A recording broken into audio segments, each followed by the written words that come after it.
Ladies and gentlemen, could you please rise for the entrance of the University of Saskatchewan 2017 Spring Convocation graduates?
Could I ask the graduates to turn and face the platform, please?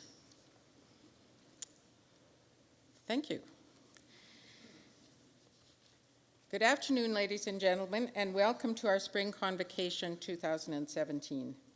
Would you please join our vocalist, Angela Urichanin, in the singing of O Canada?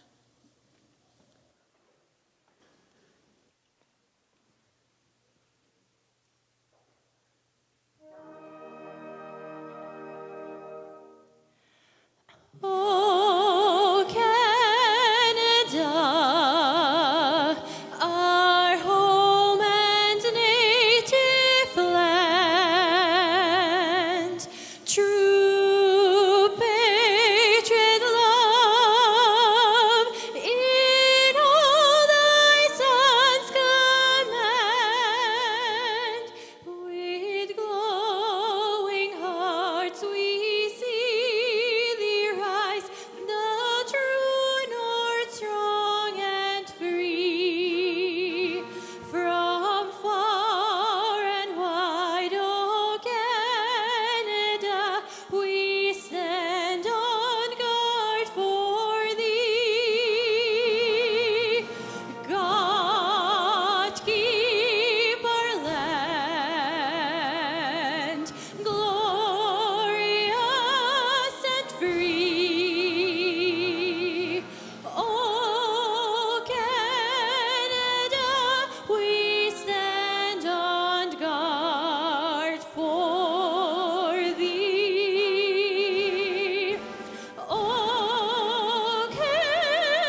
Could you be seated? Thank you.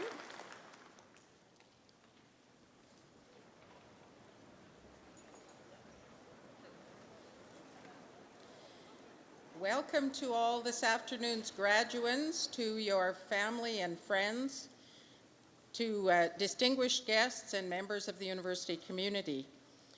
My name is Beth Bilson. I'm the university's secretary, and now I have the honor of introducing to you the platform party that you see in front of you. So beginning with the front row at my left, your right, Russell Eisinger, University Registrar, Patty McDougall, Vice Provost Teaching and Learning, Bob Badger, Traditional Knowledge Keeper, Pamela Komanowski, recipient of the President's Service Award, Howard Wheater, recipient of the Distinguished Researcher Award, Karen Chad, Vice President Research, President Peter Stoichev, Chancellor Roy Romano, Herb Pinder Jr., who will receive an honorary degree this afternoon, Keith Willoughby, Dean Edwards School of Business, Adam Baxter Jones, Dean, College of Graduate and Postdoctoral Studies, Ken Sutherland, Associate Dean, College of Dentistry, Beth Horsberg, Dean, College of Nursing. And in the second row, our university orators, Kathleen James Cavan, Kim Fontaine, Ken Howland, Chancellor Emerita Vera Pezer, Chancellor Emeritus Tom Malloy, Nadia Prokopchuk from the University's Senate, David Dion, President, University of Saskatchewan Students' Union, Chris Unsworth, University of Saskatchewan Alumni Association, Lynn Jansen, Associate Dean, College of Nursing, Hope Belinsky, Associate Dean, College of Nursing, Phil Woods, Associate Dean, College of Nursing, Janet McCabe, Assistant Dean, College of Nursing. And behind them, and I would ask them to stand, members of the faculty of the University of Saskatchewan.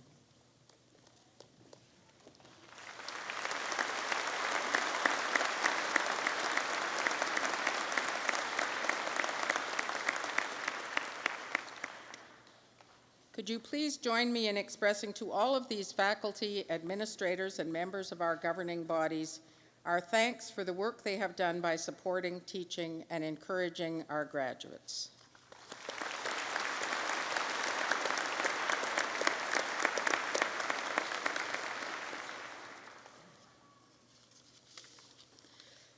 We acknowledge the traditional territory of Treaty 6 and the homeland of the Métis on which we have gathered for this event. We pay our respects to the First Nations and Métis ancestors of this place and reaffirm our relationship with one another. Please stand as you are able for the honor song.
Please be seated.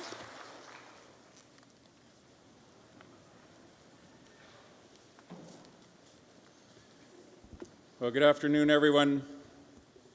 My name is Pinder Jr. It's my enormous privilege to be the president of this great university, and it's customary for a president to give some opening remarks on this great occasion, Convocation, and to congratulate the classes of 2017 on all the work that you've done to be able to cross this stage today, as you soon will. Eminent Chancellor, graduates and families, honored guests, I thank the many people who are here today to be part of this moment in the University of Saskatchewan's history. I'd like in particular to acknowledge today's Knowledge Keeper. Thank you very much, sir, for being here. The Buffalo Boys Drum Group, that is a unique occasion in our convocation. It's an honor song that pays homage to the graduates and to the university. It's a reflection of this university's ambition to be the best place it can possibly be for Aboriginal people and their communities in this province and beyond it. I also want to acknowledge Senate members who are here, former chancellors who are here, and particularly the faculty on the stage who are the heartbeat of the university. They have been leaders and mentors for so many of you who will graduate here today. We're here to celebrate a milestone in the lives of the graduates who will soon cross this stage. You're all proud of them. They're proud of what they've done. Life is richer when we collectively acknowledge success and hard work and rites of passage such as this one today. We're also here because this university has brought us together. A university is a wonderful thing, a great experiment in the ongoing conversation that we call democracy. For democracy to work, there has to be truth. And these days, distinguishing among all the information that comes our way, what's true and what's not true, is harder and harder to do, and at the same time more necessary to do than ever before. Good journalism and good universities do that job. And now that we are in a post-truth era, universities are needed now more than ever before, and the University of Saskatchewan is needed now more than it ever has been. And what all of you, crossing this stage today with the University of Saskatchewan degree, strengthened by knowing what truth can look like, will go on to do in your lives, will matter immensely to our collective futures. You're getting your degree today. You've succeeded in that, and I hope you take the time to enjoy it, to revel in it, to boast about it, to even feel a little smug about it. But once you've done with that, take even more time to thank your spouses and partners, parents and grandparents, children, friends, brothers and sisters, aunts and uncles, communities, elementary school teachers, high school teachers, the professors you appreciated, or your classmates who helped you out, because you don't achieve something this big without a lot of help along the way. Many graduates are sitting in seats just like you are today, in auditoriums just like this one, across this country, getting university degrees. But let me say a few things on this occasion of Canada's 150th anniversary and the university's 110th anniversary about a U of S degree.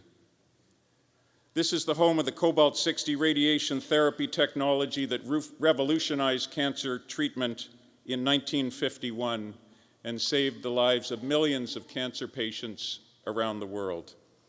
The small Acme Machine and Electric Company around the corner from us on Idlewild Drive built the machine. U of S medical researchers built the concept. 6,700 patients were treated for the next 20 years here until it was replaced with newer technology in 1971. Sylvia Fedoruk, who later became Saskatchewan's Lieutenant Governor and then our Chancellor, was a graduate student member of that project's team.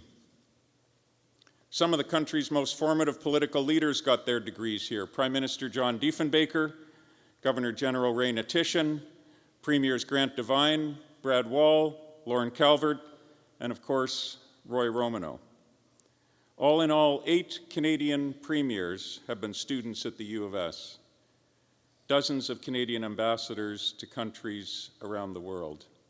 And it's fitting on the occasion of Canada's 150th that Roy Romano, a leader among U of S nation builders, is now our Chancellor.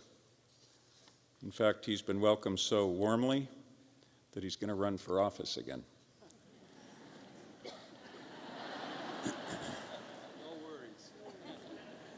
People who went on to receive Nobel Prizes were here. One was chemistry graduate student Henry Tobey, who received the Nobel Prize in Chemistry in 1983.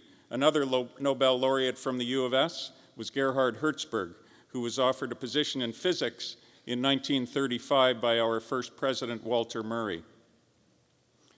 Hertzberg lived in Darmstadt, Germany, with his wife Louise, a preeminent scientist in her own right. She was Jewish. They had to leave Germany at that time. The U of S and Murray were the only on this continent who had the vision and humanity to offer Hertzberg a position. Hertzberg won the Nobel Prize in Chemistry in 1971. Writers such as Sharon Butala, who wrote Perfection of the Morning, and 3-time Governor General's Award winner Guy Vanderhaeg were here. Hilda Neatby, who wrote the controversial book on Canadian education, wonderfully titled So Little for the Mind. Actors like Kim Coates from Sons of Anarchy. Aboriginal leaders like our recent Chancellor Blaine Fayvel, former chief of the FSIN, and Felix Thomas, chief of the Saskatoon Tribal Council, and Lester Lafond, a formidable influence on the development of the Aboriginal business community in Saskatchewan. Annie Mackay, the first Indigenous woman to graduate from our university. Influential people in our justice system, such as law school graduate Tom Malloy, on the stage with us today, the federal government's chief negotiator in the Nunavut Land Claim Agreement. Civil liberties advocate, Medicare author, and Supreme Court Justice Emmett Hall was here, a law school classmate of John Diefenbaker's, and Diefenbaker later became our Chancellor. Justice Hall proposed compelling reasons for Aboriginal land title existing in British Columbia under common law, which later influenced Prime Minister Pierre Trudeau to begin land claims negotiations with First Nations. Hall's 1964 Royal Commission on National Health Care Services report recommended Canada adopt Saskatchewan's public health insurance model. In it, he wrote memorably, "The only thing more expensive than good health care is no health care." Emmett Hall later became Chancellor of the U of S. Roy Romano, another law school alumnus, authored in 2002 the only other Royal Commission on the Future of Health Care in Canada, and he later became Chancellor of the U of S. So if you want to become Chancellor of the U of S, author a Royal Commission on Canada's healthcare system. Athletes and coaches such as Sandra Schmerler, Diane Jones-Konahowski, Mike Babcock, Willie Desjardins, and Dave King were at the U of S.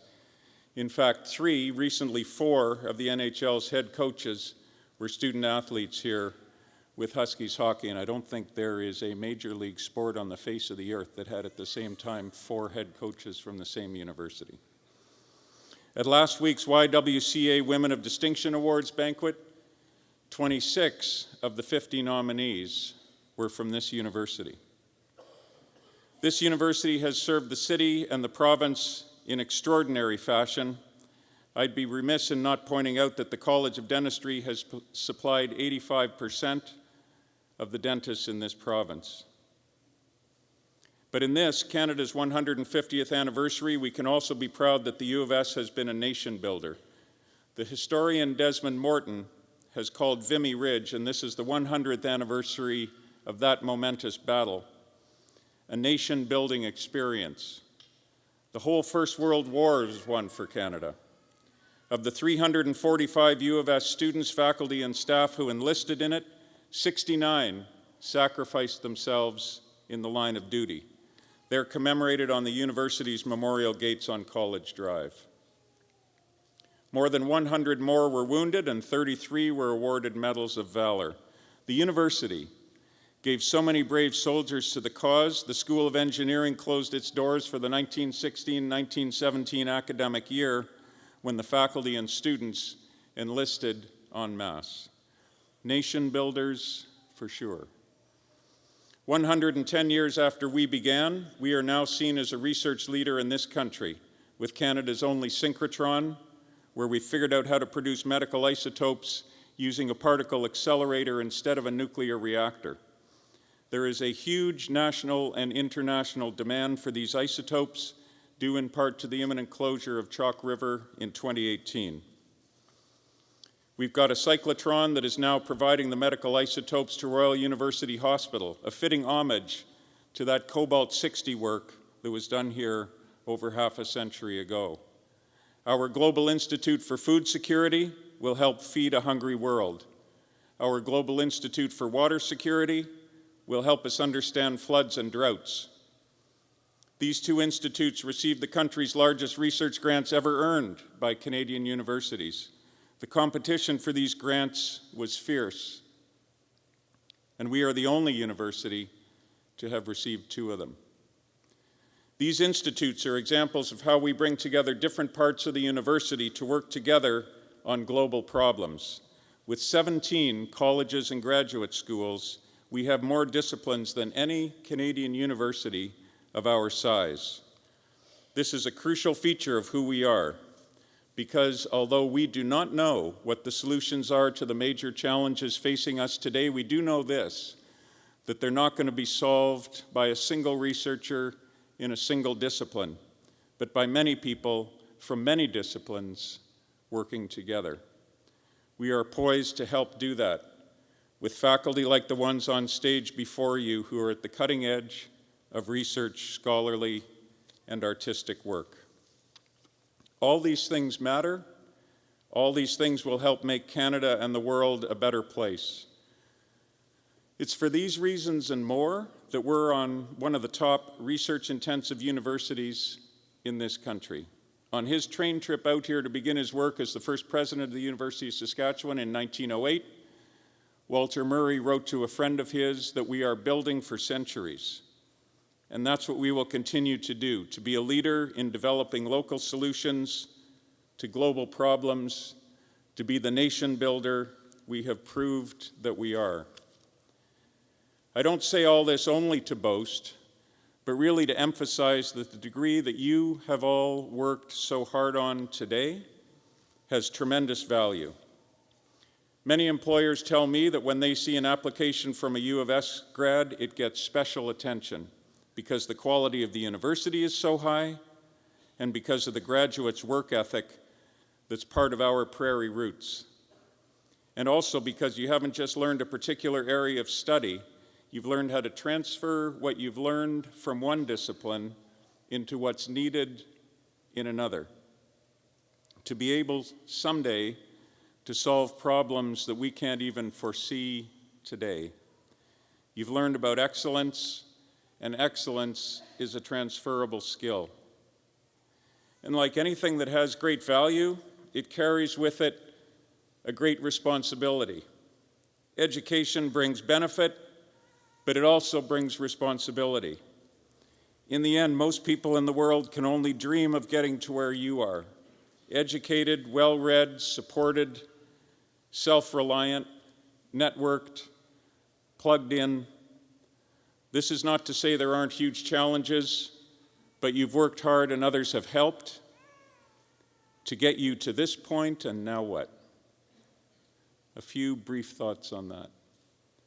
You didn't get here by following what everyone else did, agreeing with everything that they said, and taking the road of least resistance. You weren't here doing all this just to absorb received wisdom. You've done all this work to find your own voice, not to mimic someone else's. Trust yourself now to sing your own melody with it. Also, you got here by taking risks, by failing at some things, maybe many things. Even going to university at all was a risk.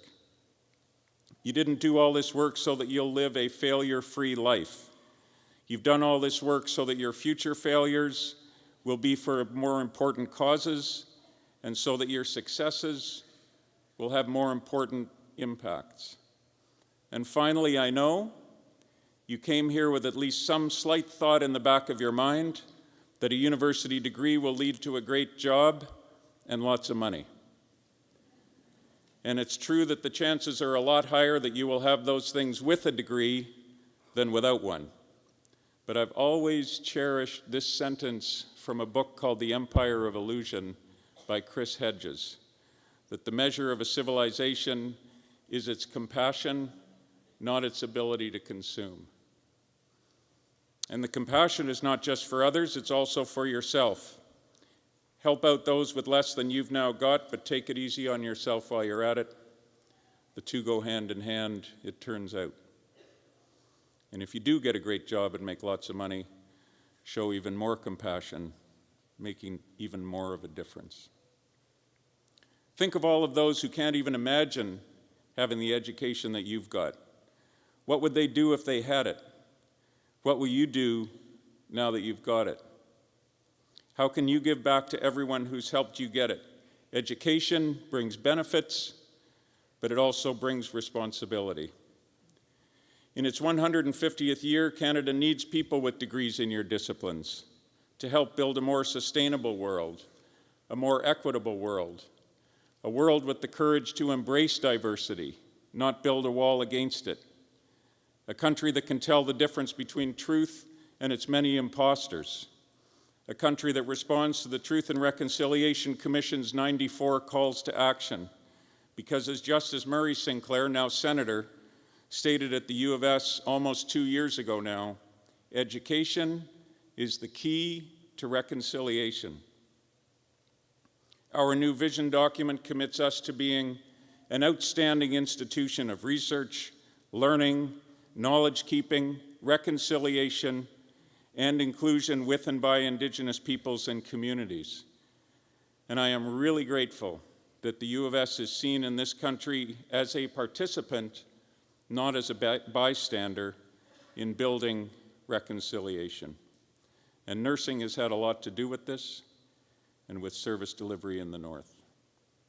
And in this sesquicentennial year, we have more Aboriginal students at our university than ever before in our history. We are at a time when the country faces the greatest challenge of its history. Being a nation builder today means relearning, rewriting, rethinking, reimagining. Things universities can help do best, but have not always. We must have the conviction to do so now. It will take generations, but we're building for centuries. So in the end, what's all this about that you're achieving today? Only you can actually answer that for yourself. But part of it is about being a nation builder in your own right. Universities are a radical experiment in human culture, a place where we learn to be humble servants of a democratic society and respectful critics of it. For the Roy Romanows and John Diefenbakers and Gerhard Hertzbergs and Hilda Neatbys and Blaine Favels and Emmett Halls and Annie Mackays and Sylvia Fedoricks of the world, it was about something else. None of them, while at university, knew exactly where they were headed, but they knew to listen for some passion to follow, and that became an endless journey. For you, it will be something else. Doesn't matter exactly what it is, but be passionate about it and use it for good. Congratulations to the classes of 2017.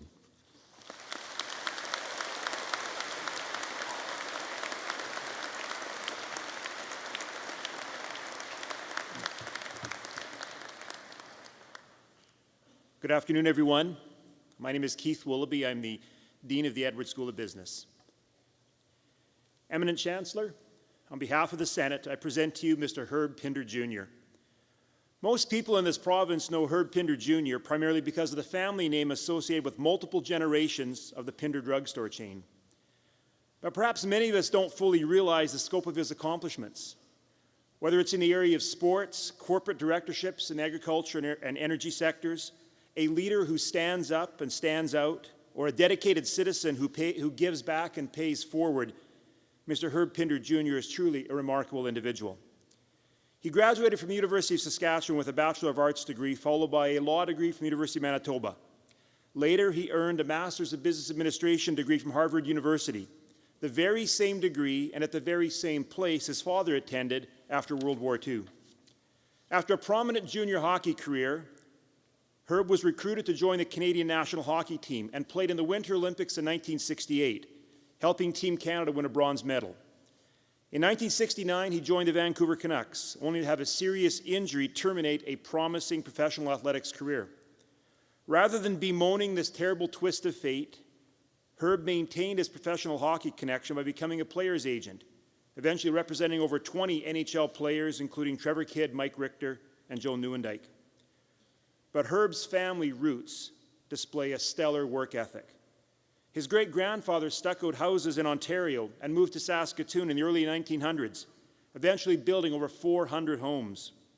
His grandfather completed a program in pharmacy, culminating in the purchase of the Saskatoon Drug and Stationery Company in 1915. This marked the beginning of the Pinder's Drug Store, a chain that eventually expanded all across Saskatchewan and Western Canada with 21 locations and 500 employees. In the mid-1970s, Herb Pinder Jr. became president of the family business. Successfully directing the company for a few decades, he superbly demonstrated his capability to continue the strong business legacy of the Pinder family. He is currently a director of, among other corporations, Viterra Incorporated, ARC Resources Limited, Renegade Petroleum Limited, and the Huron Energy Corporation. He is a member of the Advisory Council for the School of Public Policy at the University of Calgary. Honorary degrees should recognize individuals who have made substantial contributions to society at the local, provincial, and national level, such is the case with Mr. Herb Pinder Jr. In every endeavor in life, whether it be sports, business, philanthropy, public policy, he epitomizes prairie roots and his family legacy. He is a community builder, he is a community leader, and he is a superb representative of the University of Saskatchewan. Eminent Chancellor, I present Mr. Herb Pinder Jr. and ask that you confer on him the degree of Doctor of Laws honoris causa.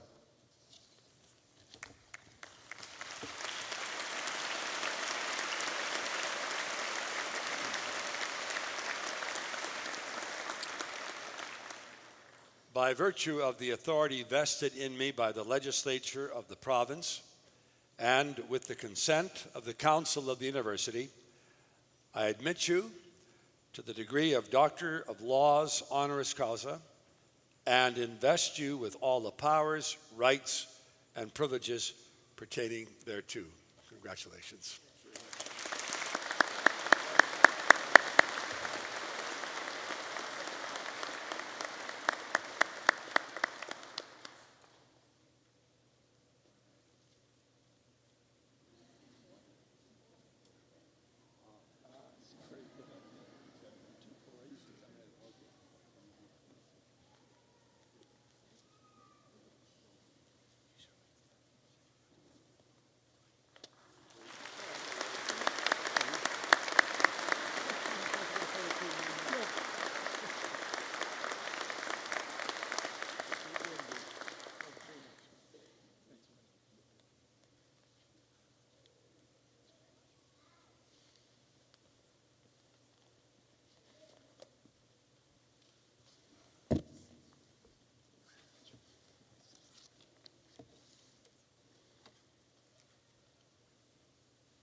Chancellor Romano, President Stoichev, distinguished platform guests, parents, friends, and especially you graduates whom we formally celebrate today. First, I'm going to say, Keith, thank you very much. You did some research, and some things I didn't even know. It was very generous, and I appreciate it. It was exactly 50 years ago that I too became a proud and grateful alumnus of the University of Saskatchewan. While much has changed during that time, as our president has already said, recruiters still come expectantly to this campus, reflecting their long-term deep respect for this institution and its graduates. They also understand at a deeper level that Saskatchewan people embody special values. Some have been mentioned: work ethic, importance of family, compassion for neighbors, team play, and many other attributes that characterize our prairie culture. As my expertise with respect to your prospective careers is limited, I reached out to some of you for expectations and visited your incredible health sciences building. My brief time with you today will review macroeconomic and healthcare issues. Then, following the suggestions of your fellow students, I will share life and career lessons that I wish I had better understood 50 years ago. My generation, the much heralded baby boomers, by sheer numbers, has changed a lot during the last 50 years. To our then mantra of sex, drugs, and rock and roll, another identifier will likely be added: debt. We're the generation that has demanded and received entitlements from governments, especially true for healthcare. But we all need to understand that many of the promises made to each other have not been funded. And the boomers are handing over much of the financial responsibility of keeping those promises to future generations, including yours. The healthcare math is simple. The rate of cost increases is higher than the rate of growth of government revenues, inevitably leading to an unhappy ending. This is further exacerbated by the demographics, whereby your services will be in greater demand as we boomers age, just as we're leaving the workforce. Peculiar as it may be, we boomers who created this system are now reliant on you and others to reshape it. I hope some of you will propose solutions to what appears to be an intractable problem. The digital revolution is also one of the most significant changes in the last 50 years. My generation had little to do with its evolution, but sure struggles to adapt, especially yours truly. Even with the most up-to-date hardware and software, the herbware is sadly lacking. When iPods first came on the scene, our son Scott, a Rolling Stones fan like his father, delighted in catching me out as he read the name of each song as it appeared on his screen. While driving one day with daughter Danielle in the back seat, Scott again stumped me. This time my response was, well, that the title certainly exists somewhere on my hard drive. As a busy guy, my RAM can get a little crowded. Not a bad reply, as Scott struggled for a rejoinder, and I was basking in my nifty digital reply from the back seat came. Yeah, Dad, but remember, you're dealing with a really old computer. Yeah, Danielle, that sort of sums it up. This anecdote illustrates the importance for all of us, including especially me in this instance, to embrace rather than resist change. While your graduation today is a badge of learning, it is only the beginning of your journey in a fast-changing world. The last 250 years have seen dramatic increases in the level of prosperity, resulting in the splendor we live in today that our generation could not have imagined. Our market system has unleashed human ingenuity and passion, which has literally and figuratively been fueled by abundant and inexpensive energy. Yet society faces some big questions. Whether we in Western Canada want to return to the prosperous times of only 3 years ago, when the energy sector was the driver of economic growth. History has shown elsewhere that continued prosperity is not a given. And many are predicting that your generation may be the first to experience a lower standard of living. I hope not. Forecasts for the developed world have fallen to an annual growth rate for the foreseeable future of only 2%. These big questions have big consequences, especially for those of you at the front end of your careers. So, what can a graduate do today in a world of uncertainty? As you navigate this challenging environment, I cannot overstate the importance of developing strong relationships with everyone around you. This starts by having a good relationship with yourself, which in turn requires self-awareness, a much underrated skill. Today's digital world makes it easy to download software that helps understand your makeup and personality, providing the opportunity of developing habits that address the imperfections that all we humans possess. You may find it valuable to develop a set of principles. While I'm going to share some of my own, yours may well be different. One of the best things you can do is get up every morning and build trust with everyone around you. This includes your partner, family, friends, colleagues at work, and even competitors. Building trust has been the cornerstone of my career and indeed my life. It has been critical to my fiduciary roles of representing hockey players, sitting on corporate and nonprofit boards, and managing some of the capital of friends and business colleagues. At the foundation of all of this, indeed all relationships, is trust. As my father used to say, son, your reputation is for sale once. And I'm going off script for a moment. This has been a great experience getting to know a whole bunch of people, and in particular, your president. And it occurs to me, President Peter, that accepting a very difficult job and at a very difficult time, what I've observed is you get up every morning and build trust with everyone around you.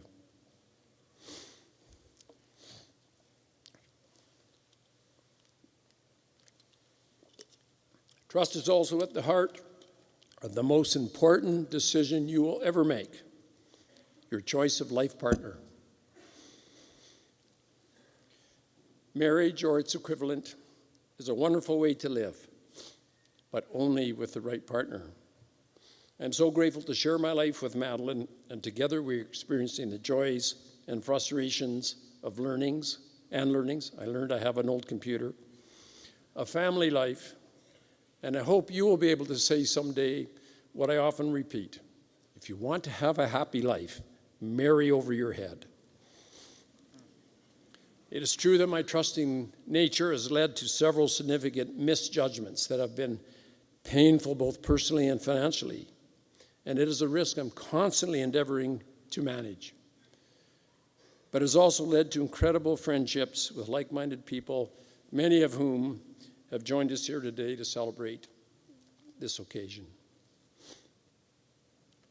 Current economic challenges and longer-term uncertainty, given current circumstances, the onus shifts to you to proactively assure your own financial well-being. I'm purposely choosing an old but appropriate word: thrift. While it will take wisdom and discipline, I'm strongly urging you to start saving today. Instead of spending and saving what's left, pay yourself first. When Albert Einstein was asked what he thought was the world's greatest invention, his reply was compound interest. Even with today's low interest rates, you have the great benefit of time and compounding on your side.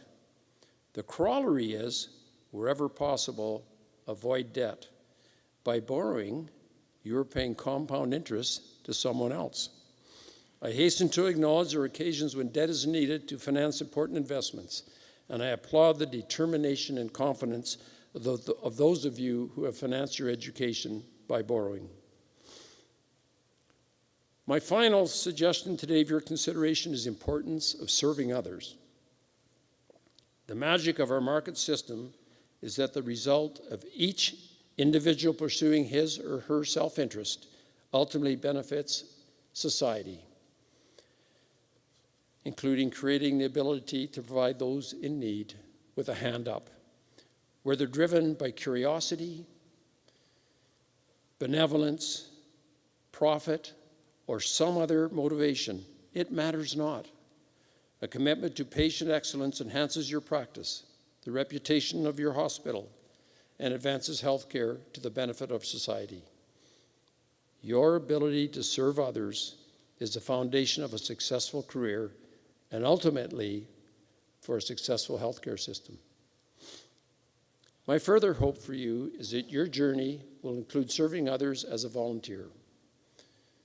This will also help build relationships and bring immense meaning and satisfaction to your lives. My life has been greatly enriched by the friendships, stimulation, learnings, and ultimately the fulfillment of serving on so many nonprofit groups over the years. So the time is approaching for me to stop talking before you stop listening. In summary, self-awareness enables self-improvement. Building trust is the foundation of relationships that support a successful career and a happy life. Your set of principles will guide you, especially at times when you're compelled to walk alone versus the crowd moving in another direction. Serving others is the essence of both your professional careers and our market system. Volunteering has always been part of the fabric of our prairie culture. You may find it wise to proactively manage your personal and financial well-being by embracing the mindset of thrift. You graduates will soon receive a parchment signifying a degree that is widely recognized and respected. As graduates, you also assume your share of the responsibility to assure that 50 years from now, someone else making a convocation address can say that recruiters still come expectantly to our alma mater. As I return to my seat, I'm going to soak up even more of the joy of this day by way of the expressions on your faces as you cross the podium, and fist pumps are welcome. It has been a privilege and a great pleasure to share this moment with you. I will always cherish this day.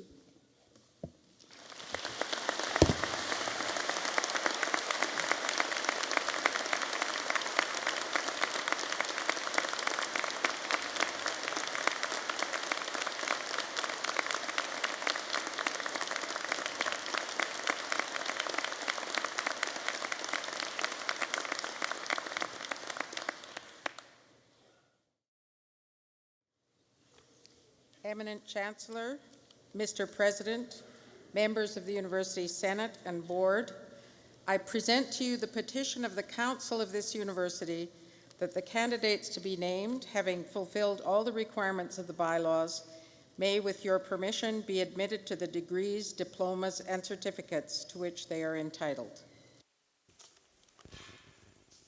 By virtue of the authority vested in me by the legislature of this province and with the consent of the Council of the University, I consent to admit you to the degrees, diplomas, and certificates to which you are entitled, and to vest you with all the powers, rights, and privileges pertaining thereto. Would the graduates in the front row please rise and start making your way towards the platform? Graduates, as you make your way forward, I'll just let you in on the instructions. As you enter the stage over here, please stop and face the audience so that a hood can be put over your shoulders. Once you have been hooded, proceed to the first podium over here where the orator will present each of you by name. Once your name has been announced, you may proceed across the platform and shake hands with the Chancellor, who will be admitting you to the Convocation of the University of Saskatchewan. Then you can proceed across the platform to this side where you will be greeted by the President and the Dean or Associate Dean of your college, who will present you with your parchment.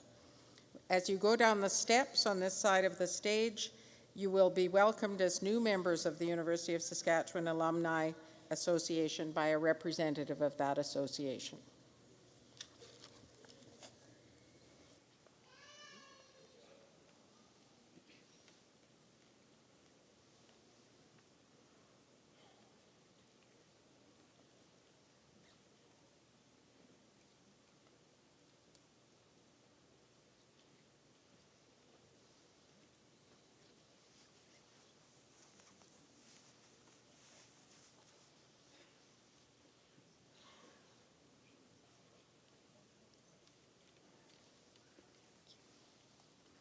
Eminent Chancellor, On behalf of the faculty of the College of Dentistry, I present to you these scholars and ask that you will confer on them the degree of Doctor of Dental Medicine. I present to you Stephen Adam Arcand.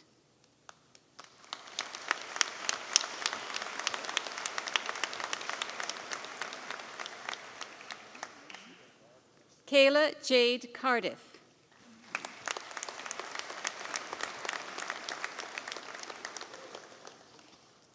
Christina Chiesa.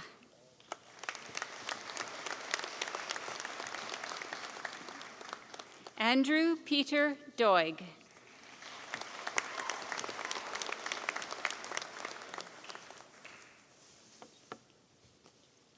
Savannah Terry Drager.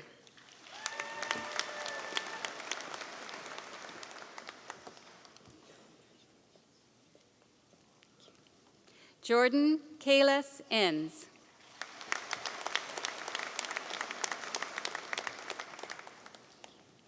Davis George Gunther.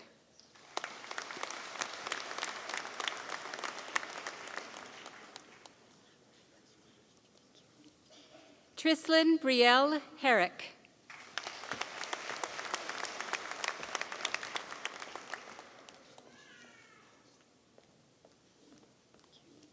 Marina Lynn Jones.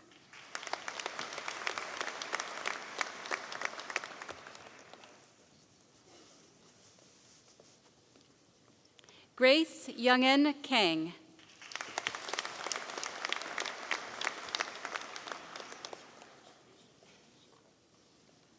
Jason Kupczynski.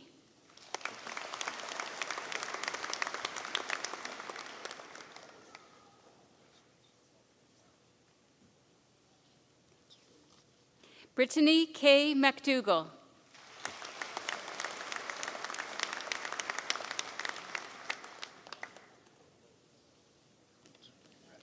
Troy Hugh Minch.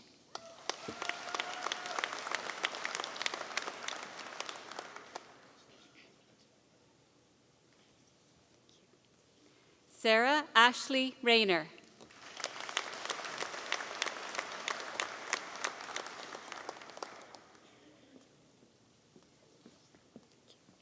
Brendan Wayne Raynaud.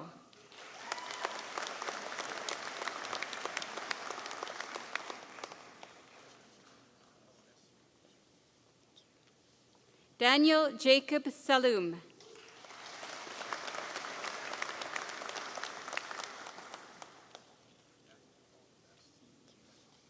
Brett Michael Spenrath.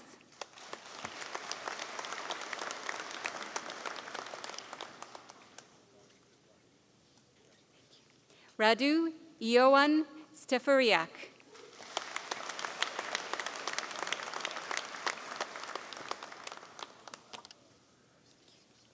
Jeremy Ryan Swankison.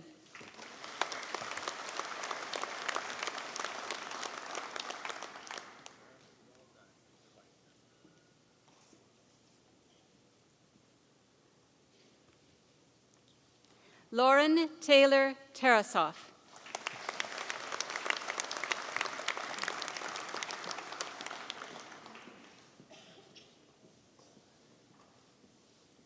Ashley Irene Toporowski.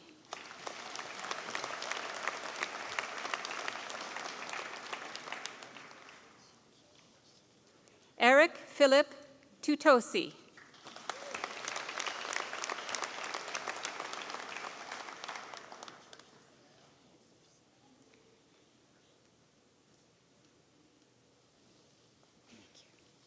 Thomas Brock Wild.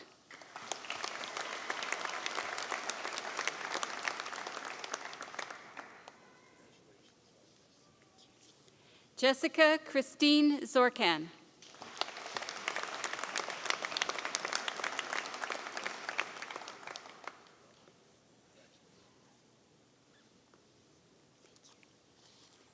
Eminent Chancellor, on behalf of the faculty of the College of Nursing, I present to you these scholars and ask that you will confer on them the degree of Bachelor of Science in Nursing.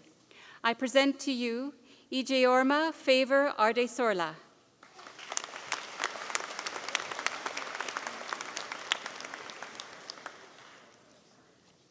Justine Shea Ahenakew.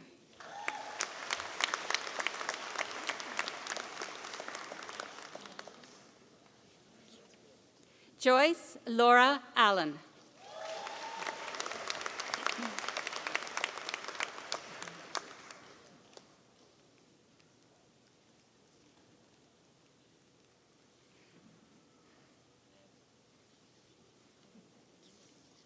Jenny Samantha Anderson, with distinction.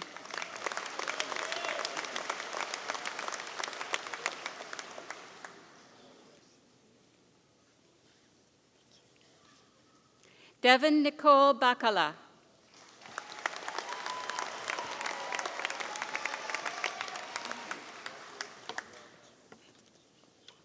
Kimberly Ann Baduke.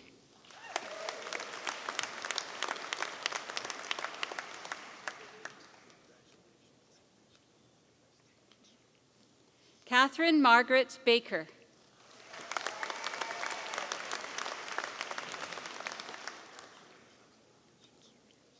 Hannah Lee Banman.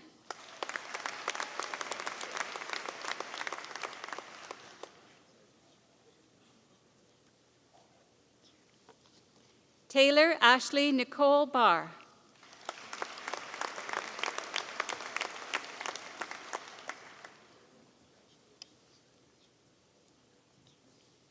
Alex Bedard.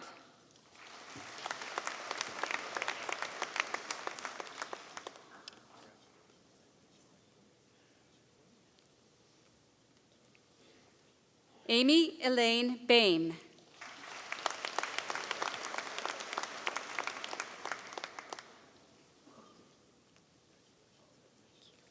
Nicole Marie Bélanger.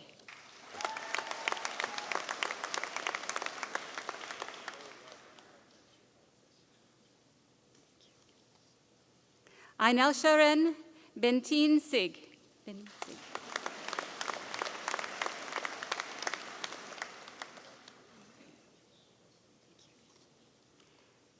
Delaney Alyssa Betke.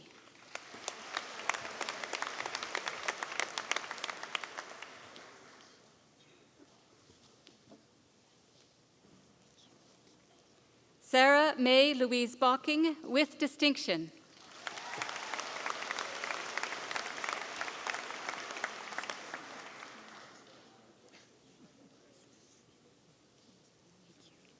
Christina Candice Joyce Boubier, with great distinction.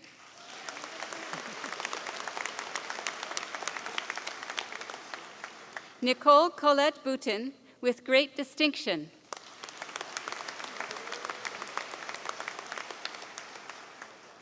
Chelsea Page Boychuk.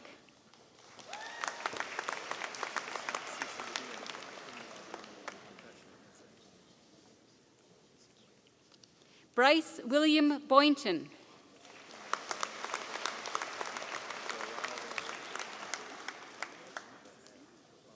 Carmen F.M. Brannick, with distinction.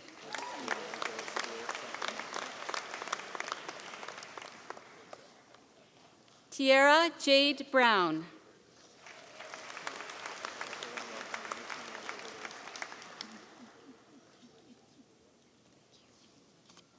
Taylor Michelle Bryden, with distinction.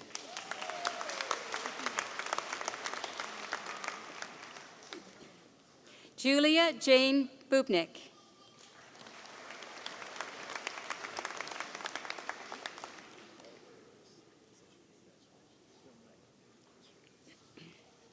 Sarah Ashley Bachaski.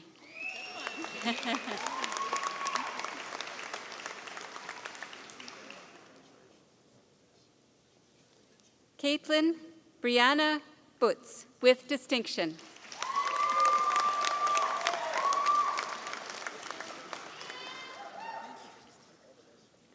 Cassidy Ray Byrne.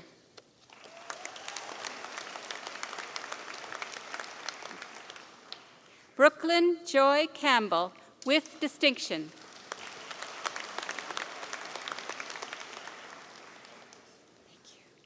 Emmanuel Canelius.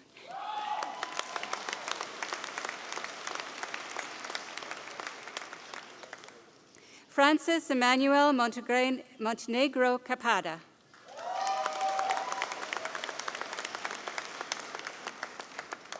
Sang Lin Carlson.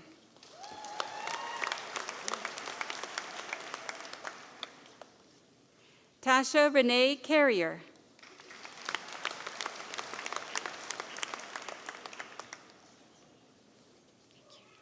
Brett Adair Carson with distinction.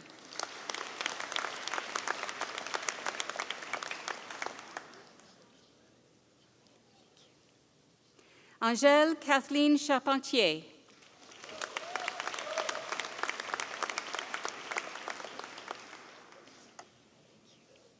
Tanner Aidan Mitchell-Churkowski.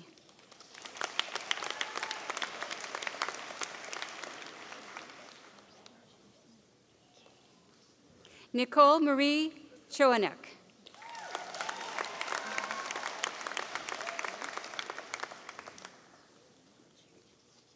Alyssa Kathleen Clausen.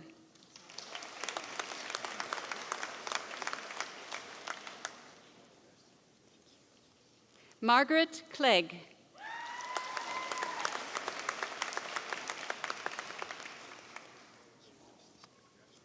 Megan Nicole Klein.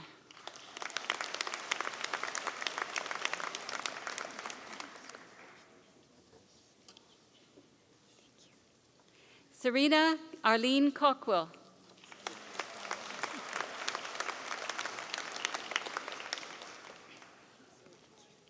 Sean Connolly.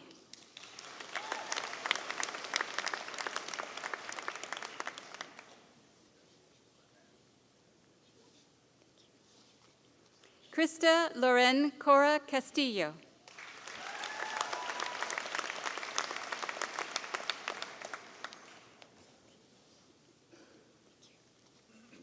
Pablo Cesar Craconia, with great distinction.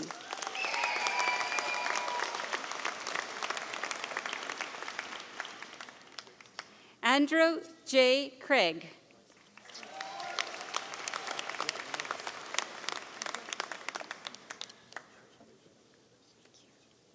Natasha Lynn Cummings.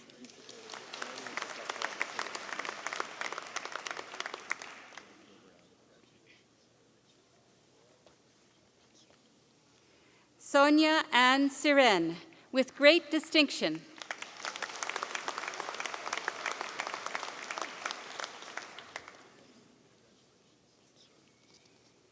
Kristen Lee Chikowski, with distinction.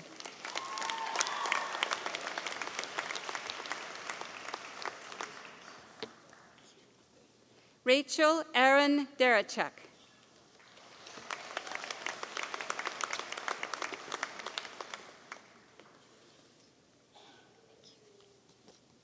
Ladon K. Deschambault.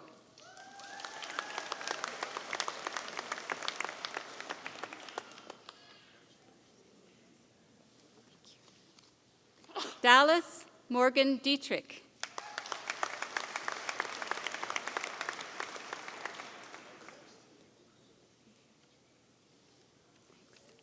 Hannah Patricia Dobson.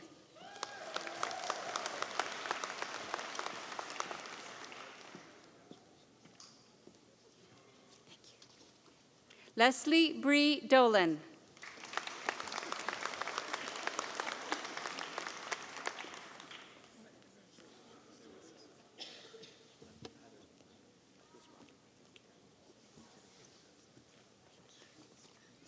Kathleen Duff.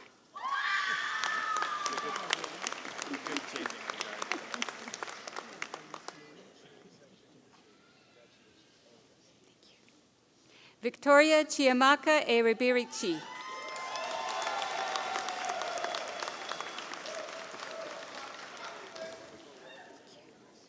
Jessica Ray Edwards, with distinction.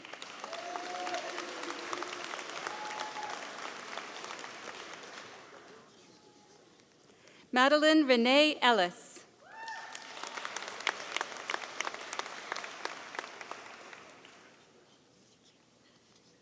Jomar Enerido.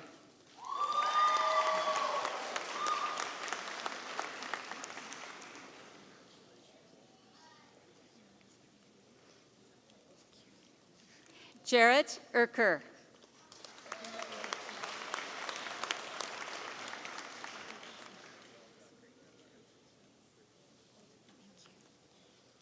Angeli Calambro Espanola.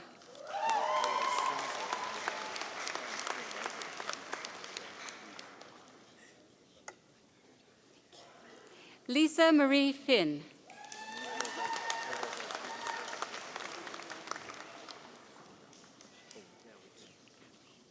Megan Darlene Flavel, with great distinction.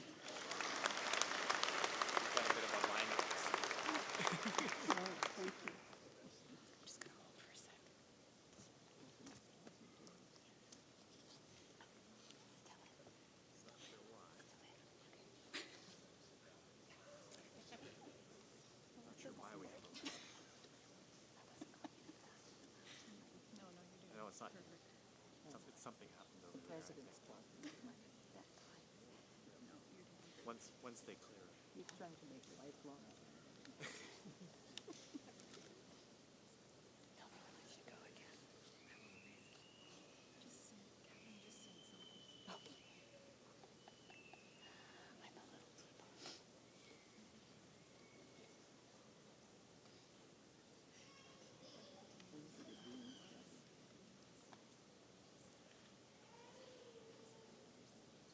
We'll watch.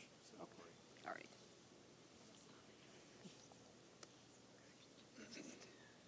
Just a traffic jam. Yeah.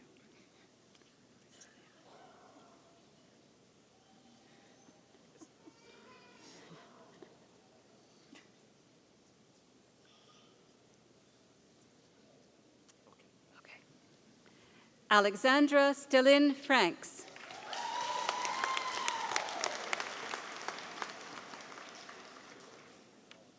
Kendra Nicole Friesen.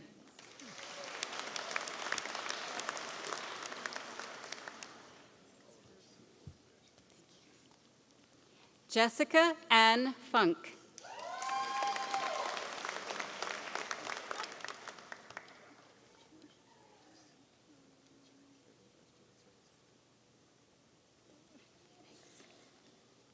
Danielle Ray Furneaux, with distinction.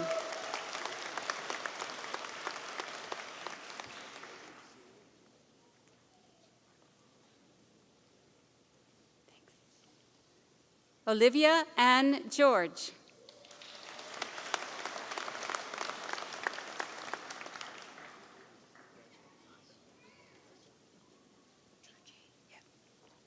Kimberly Shannon Georget.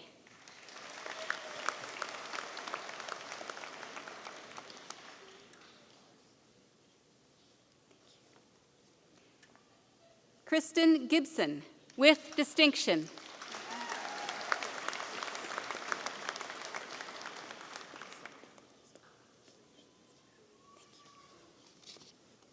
Megan Shea Gibson, with great distinction.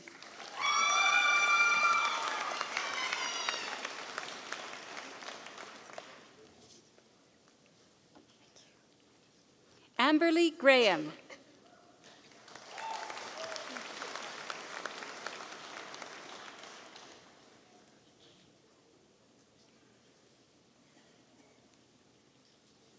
Holly Michelle Goodmanson.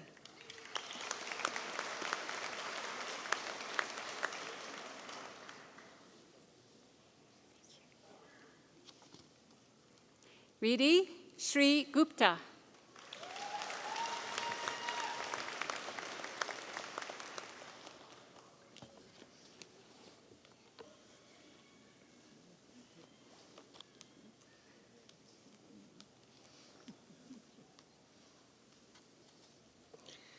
Lindsay Dawn Marie Louise Halcrow.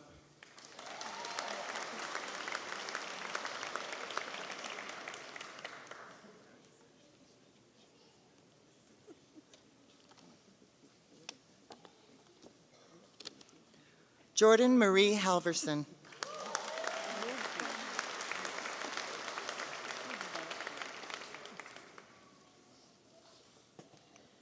Catherine Joy Hamill.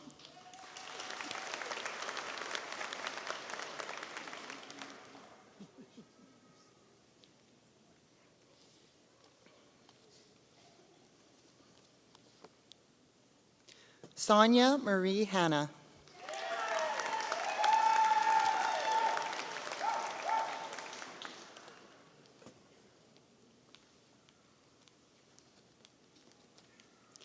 Tessa Lee Hayward.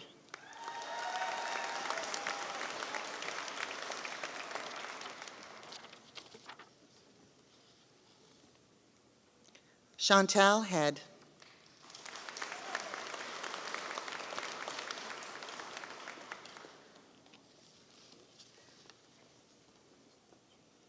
Quinn Isaac Heck, with great distinction.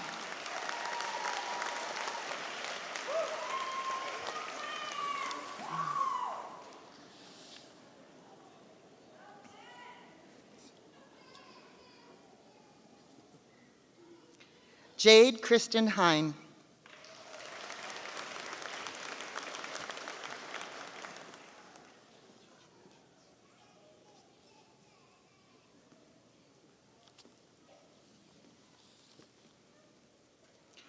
Keisha Chanel Henry, with distinction.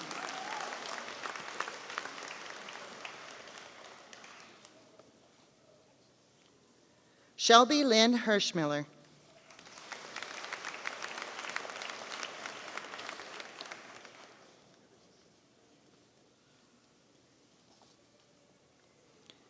Donna Marie Hicks, with distinction.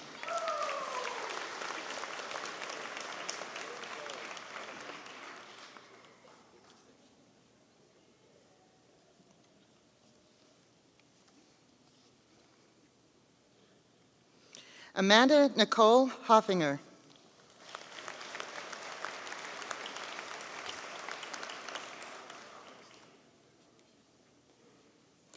Alexandra Lynn Hordell.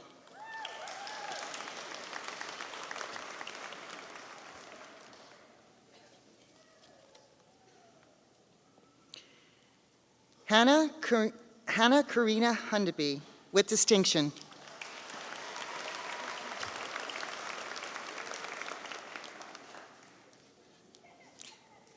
Paige Marie Hutchings.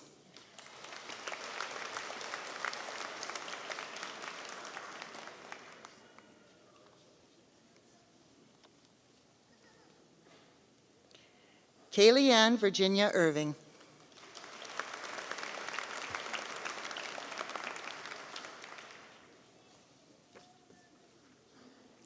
Alexandra Rose Iverson.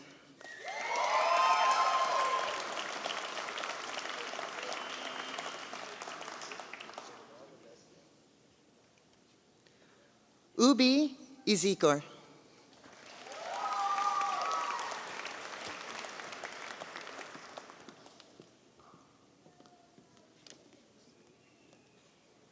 Elena Christine Jack.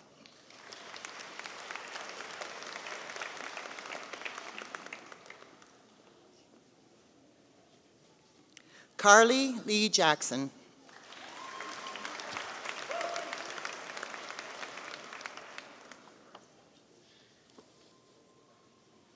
Kylie Ann Jackson.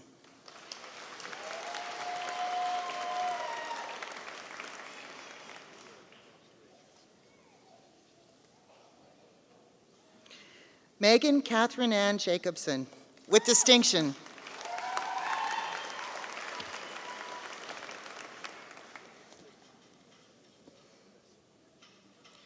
Rebecca Lena Johannesson.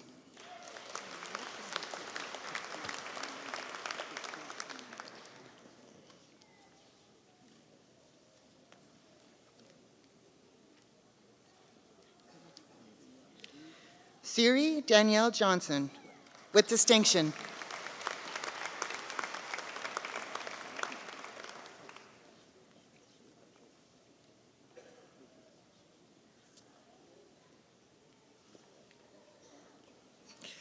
Carly Lorraine Jones.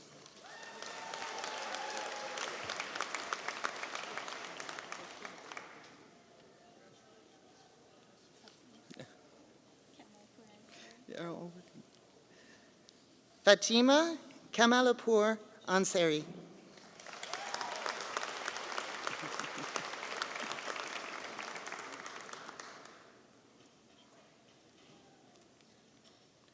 Nadia Rose Caris.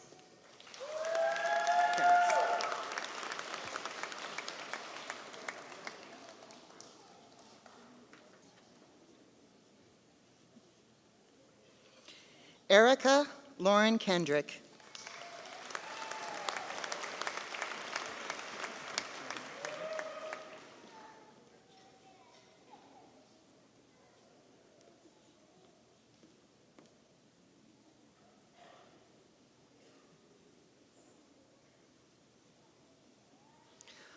Colin Nelson Ross Keys.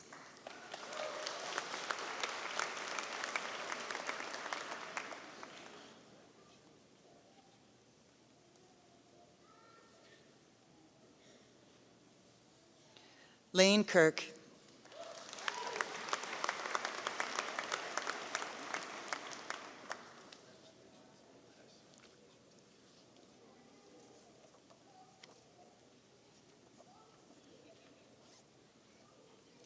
Lexi Deanne Kissick.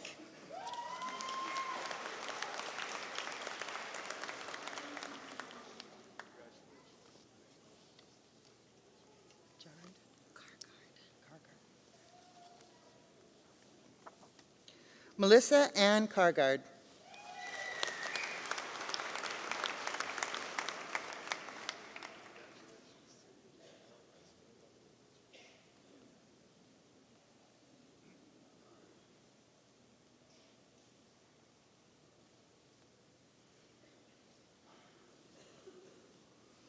Christy Cheyenne Klimchuk.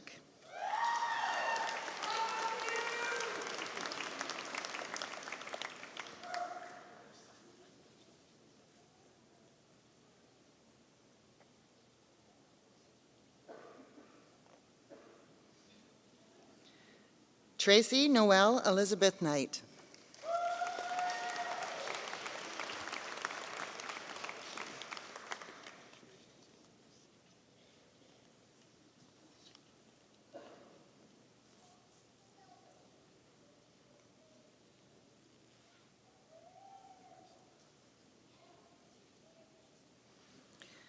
Dakota Bree Kozer.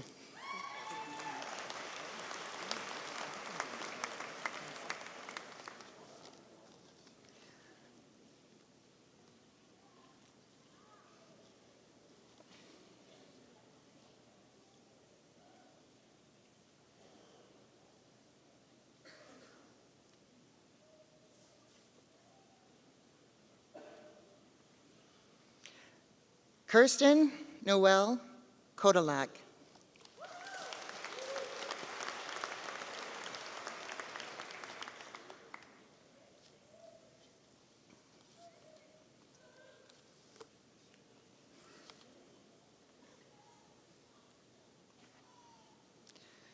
Jacqueline Tamara Kozan.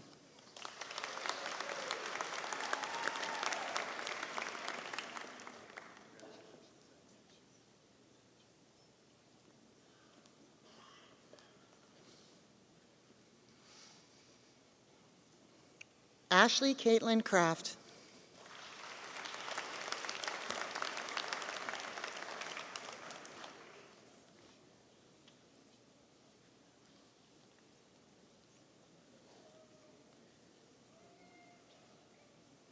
Victoria Callie Krishan.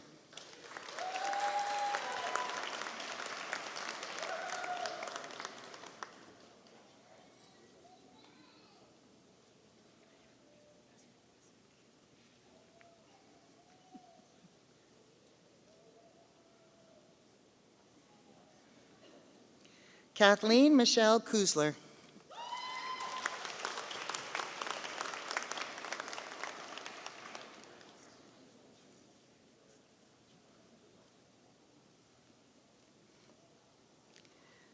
Jessica Justine Phyllis Landry.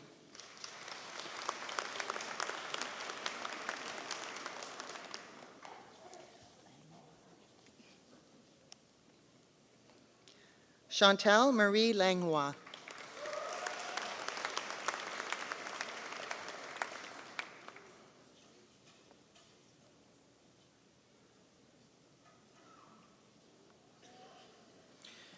Rebecca Jean Lapointe, with distinction.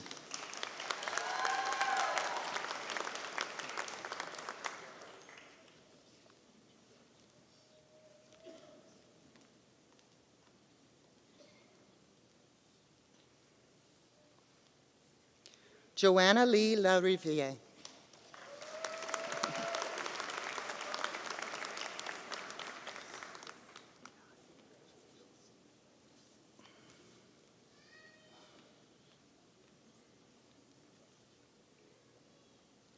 Marie Marguerite Jean Lamour.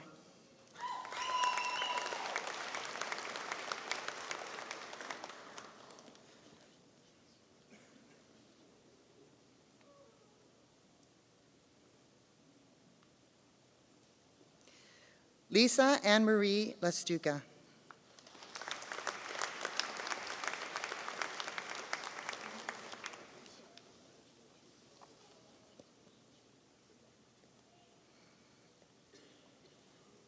Serena Janelle Lazaroff, with distinction.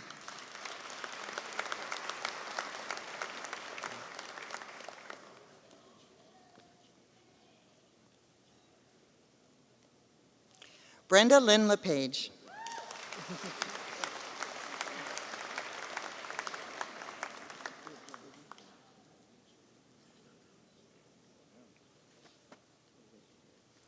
Larissa Caitlin Lepine.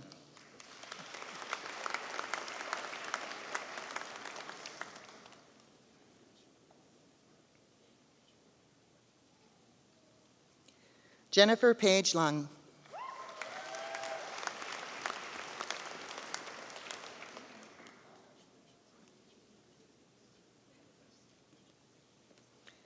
Katharina Lindner.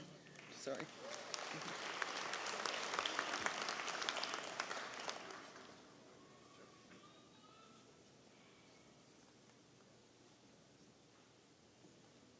Jana Lund.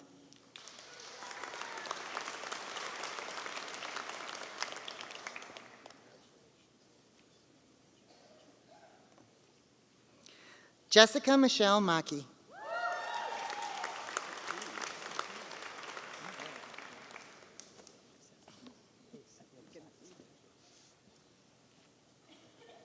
Melissa Lee Mann.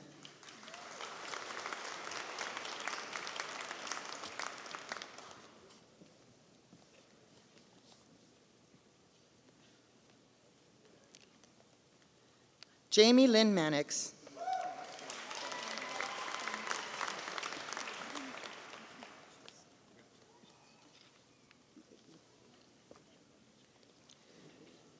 Gerald DeAssis Lakashik. Sorry about that.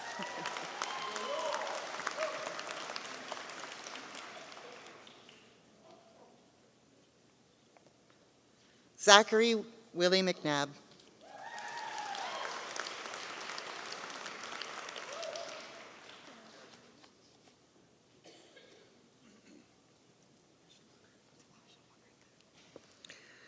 Delasha Magar-Tapa.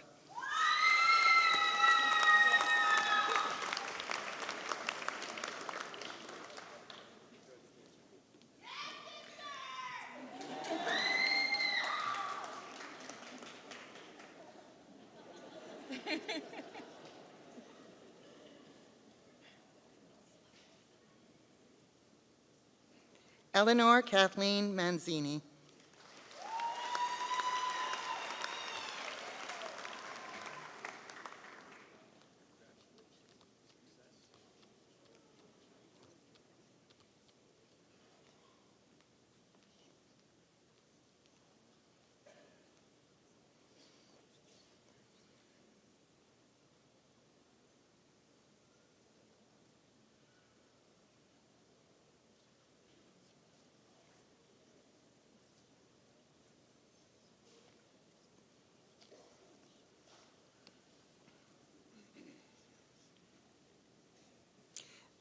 Nelson Martel.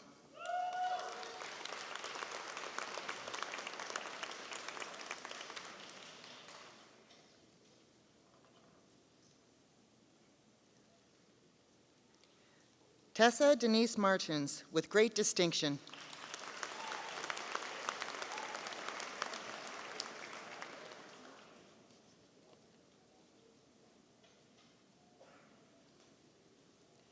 Erica Elizabeth Martin.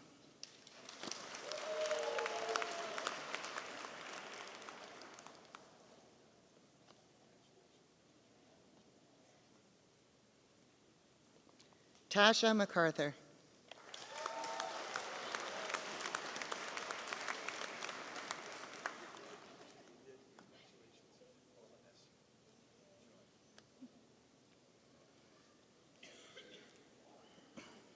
Carissa Tennille McBride.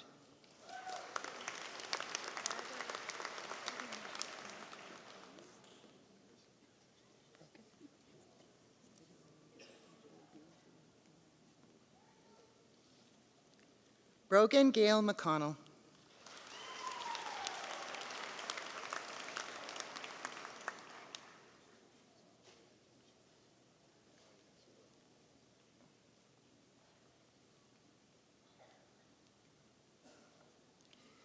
Jenna Marie McCormick.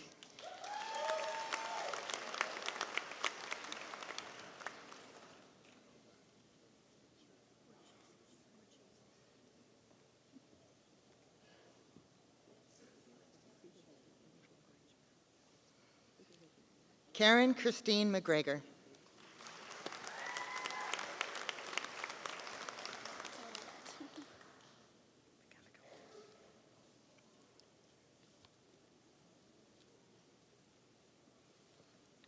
Danielle Sky McGonigal.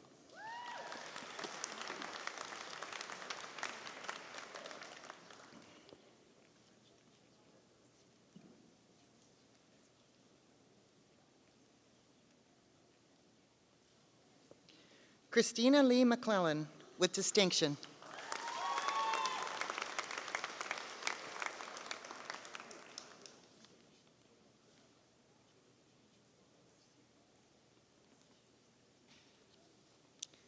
Sarah Lynn McNeese.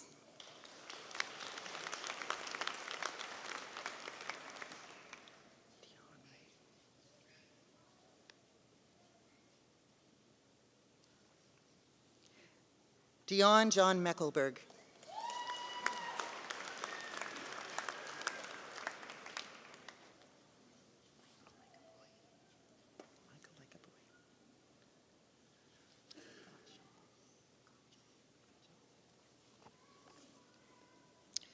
Janelle Marie Michael Gottschall.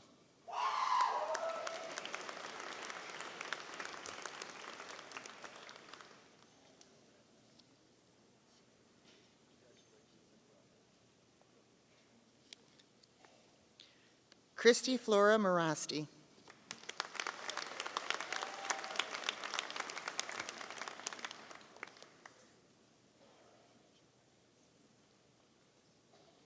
Brianna Dore Molnar, with distinction.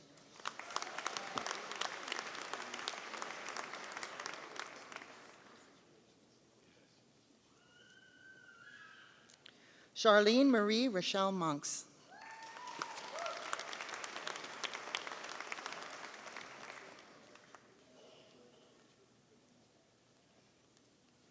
Courtney Moody.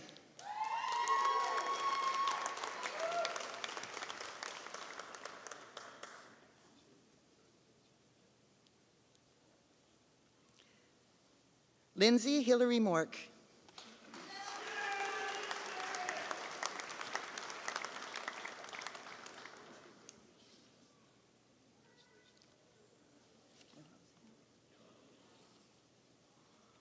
Kyle Joseph Moroziak, with great distinction.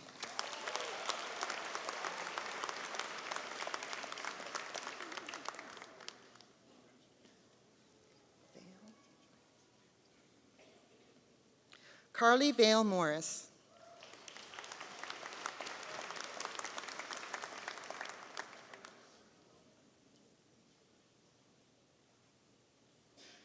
Kirsten Elizabeth Moyen.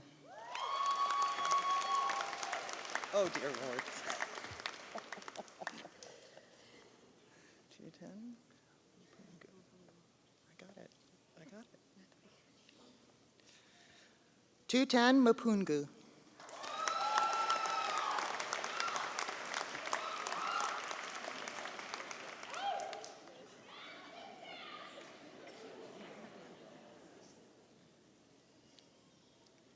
Tess Alana Murr.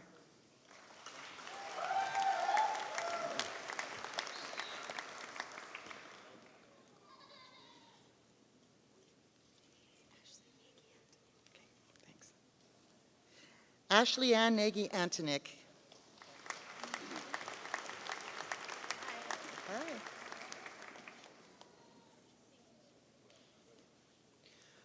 Maria Lorraine Naka. Hi there.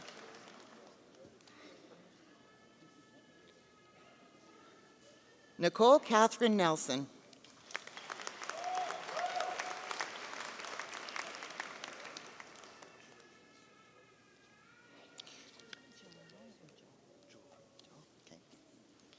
Joel Mackenzie Newdorf, with distinction.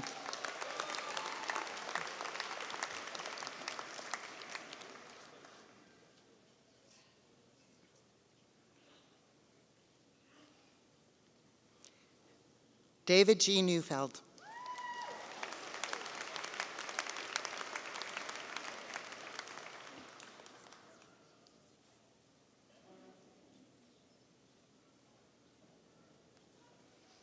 Spencer William Jack Newman, with distinction.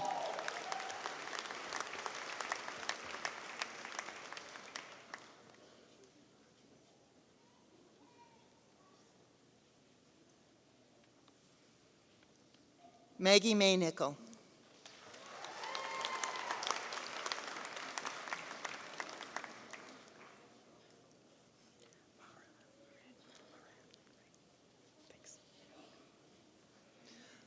Moran Nielsen.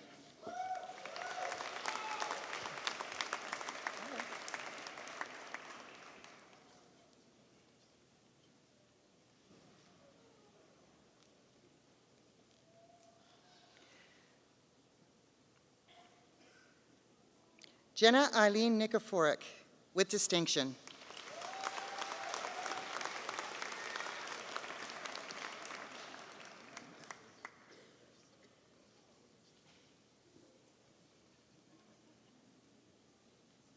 Jacqueline Arnia Nobel Lodman.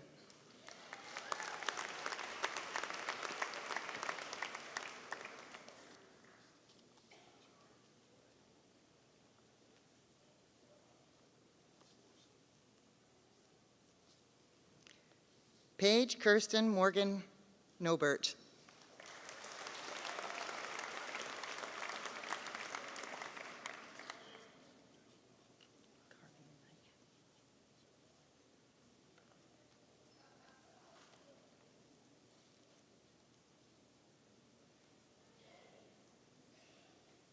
Carlene May Oberg.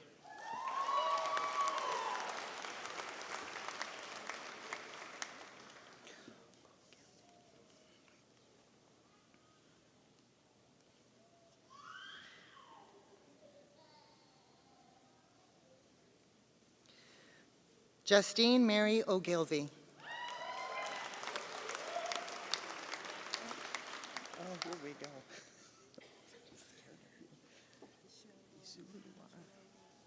I'll do my best. Izuluwa, Mojolo Olowa, Okinola.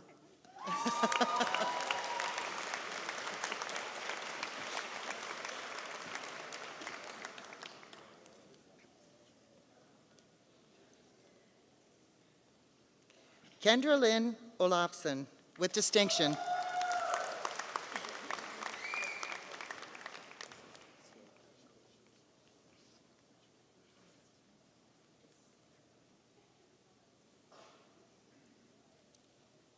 Jansen Marie Olson.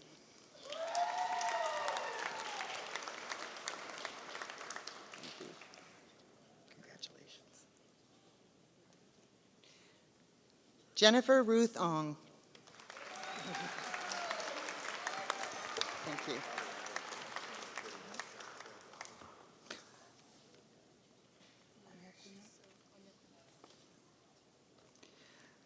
Manishu Emanuela Onekuna.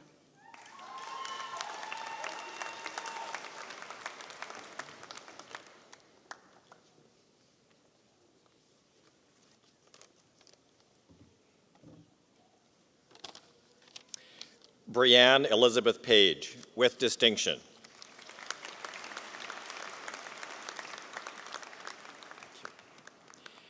Isel Gayan Familiar Pakengan.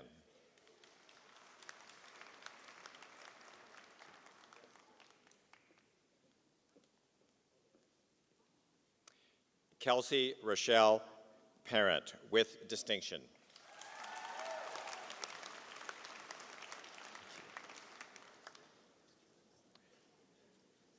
Jordan Michelle Peranto.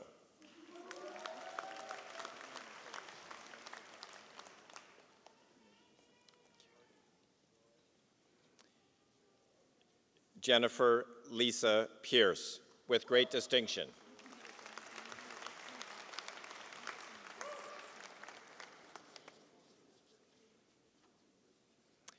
Shelby Marie Pease.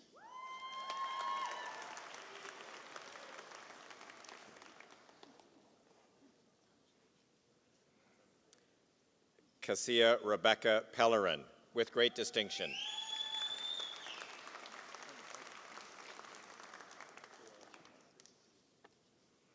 Amanda Rose Perkins.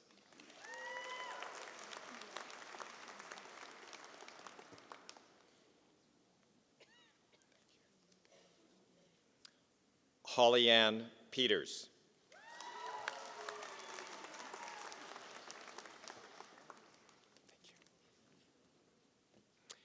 Kevin Pham.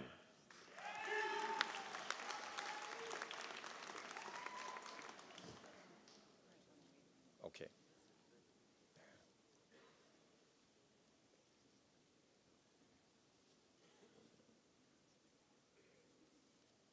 There's quite a lineup over on the other side.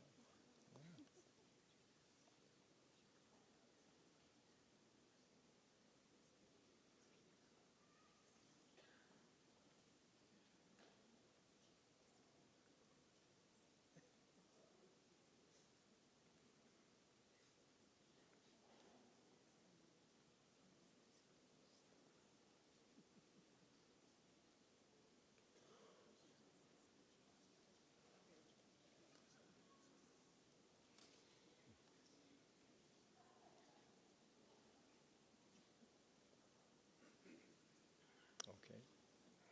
Emily Phillips, with great distinction.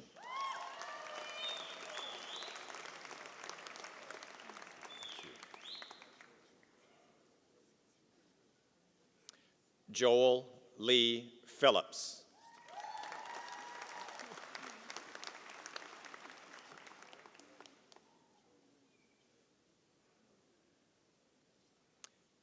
Ellen Kathleen Pauley, with great distinction.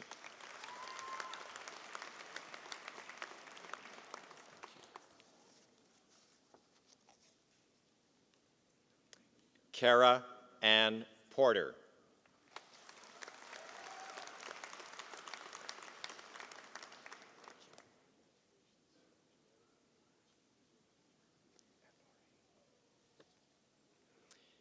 Jean Elizabeth Honore Potter.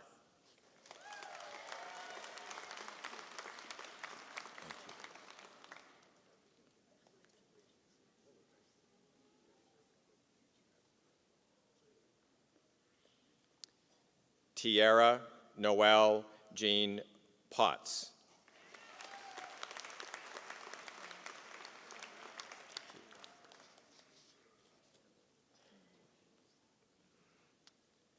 Ashley Anna Denise Poulin, with distinction.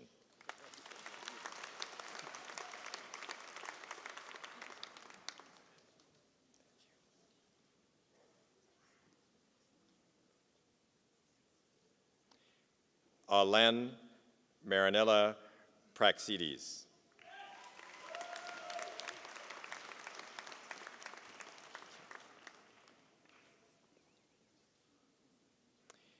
Emma Lynn Presti, with great distinction.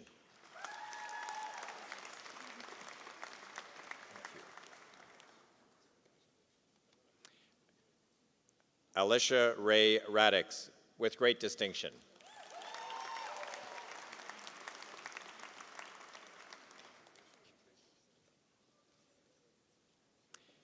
Chelsea Grace Radons.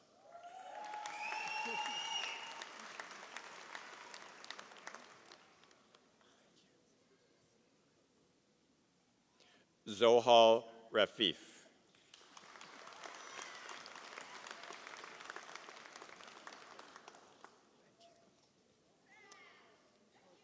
Zora Rafif.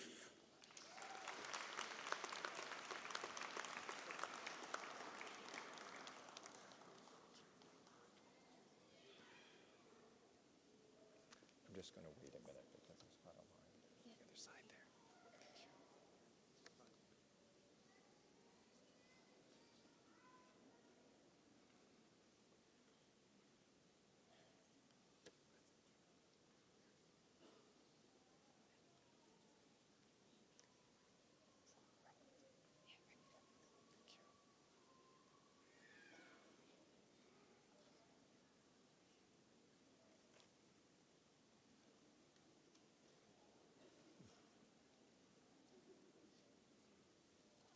You get a longer moment in the sun.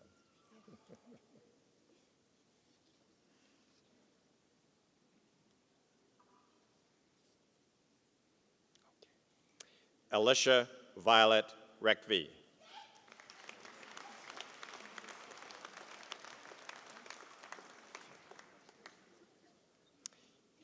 Keisha Dawn Riddell.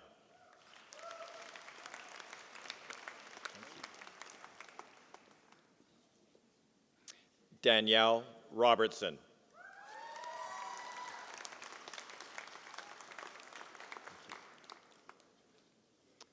John Michael Robinson, with distinction.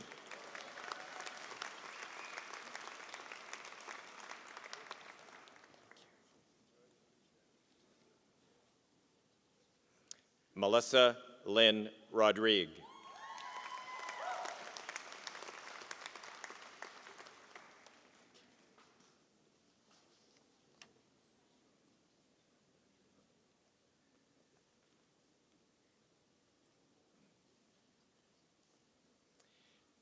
Taylor Natasha Marie Ross Robinson.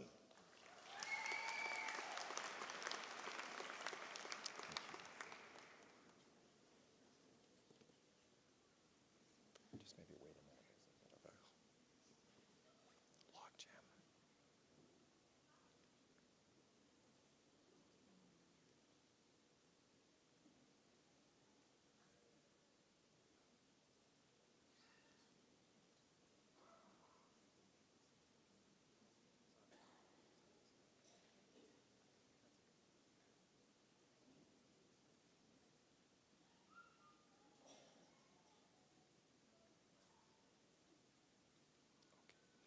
Dakota Chase Sander.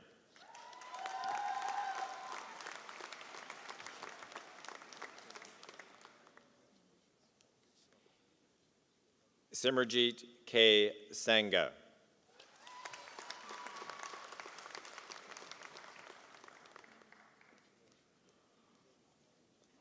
Camilla Santos, with distinction.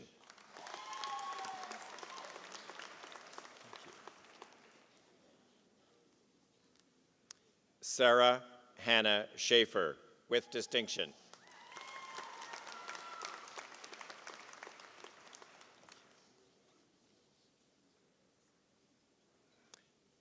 Marissa Annette Shedlowski.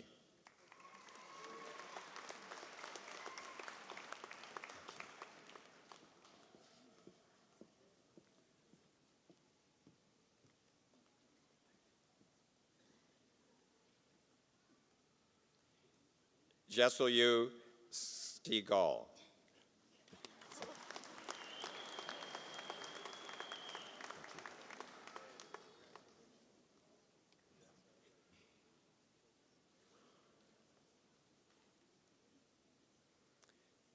Cody Russell Schlosser, with distinction.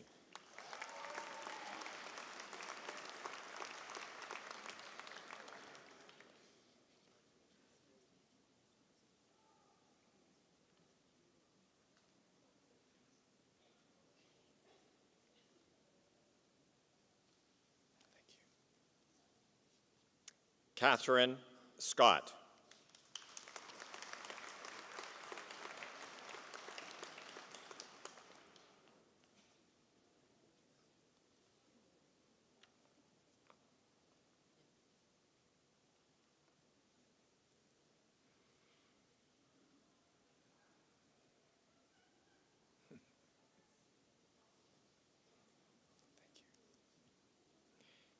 Bailey Jordan Seidel, with distinction.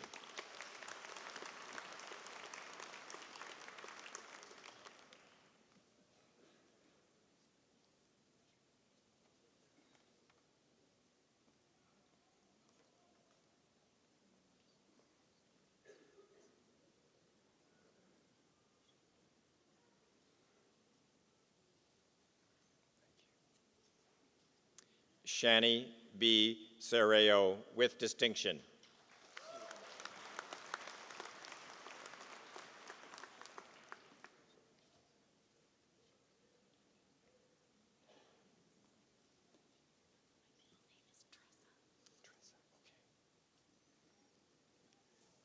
Lee Tressa Service. Leah, sorry.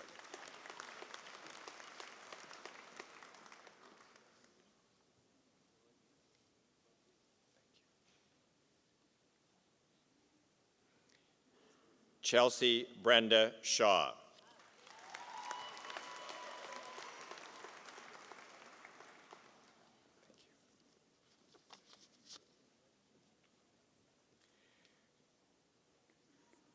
Gersharan Preet Kaur Sudu.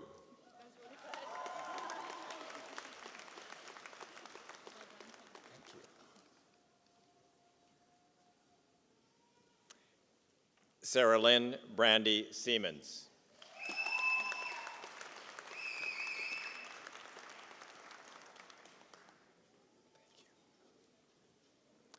Veronica Arlene Siemens.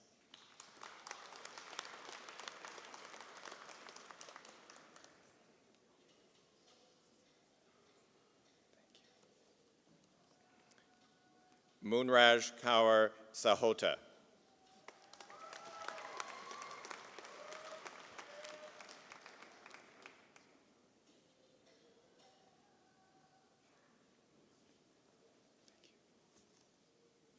Joshua John Slowinski.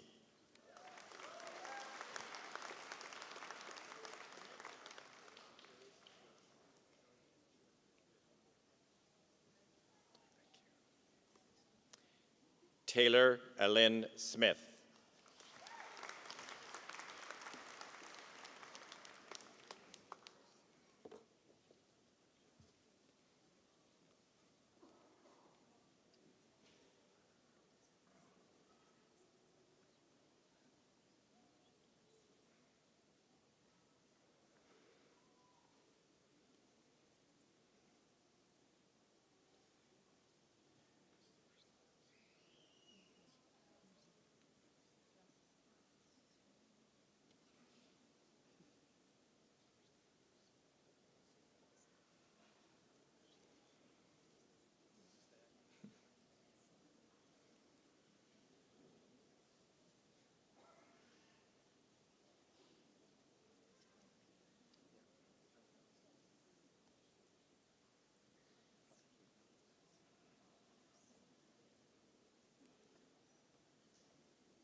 Tasha Josephine Sorensen.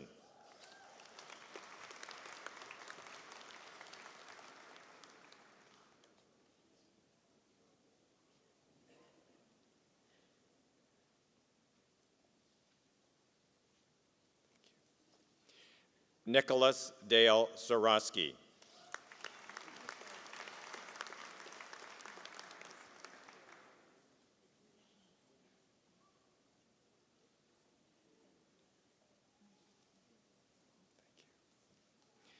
Lisa Marie Danielle Saint-Amand.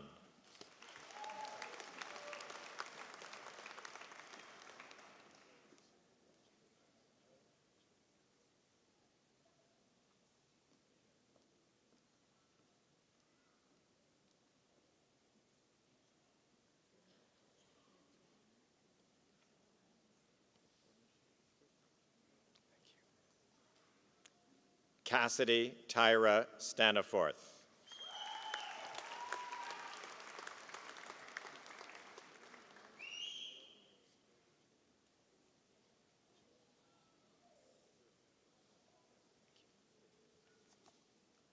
Tanis Joelle Starling.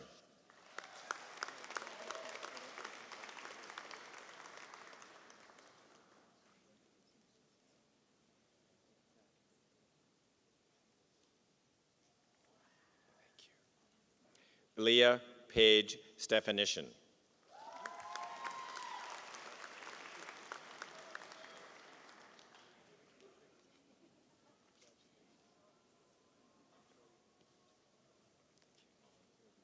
Shelby Marie Stewart.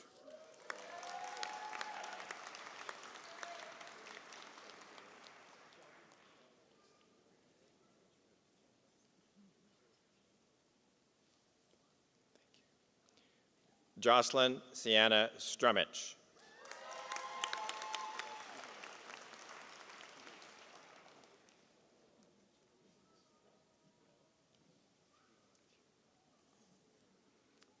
Erica Suzanne Struthers, with distinction.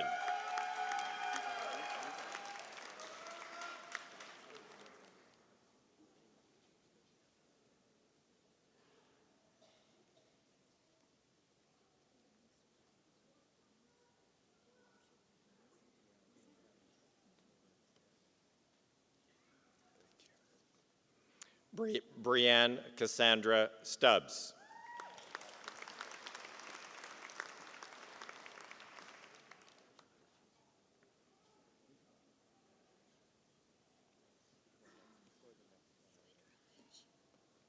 Jenna Josephine Swidrovich.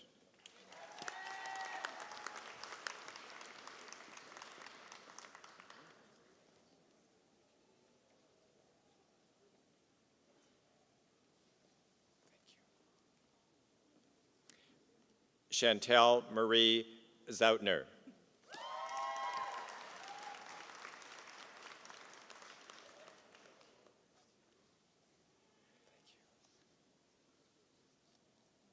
Cassandra Marjorie Jean Tamling.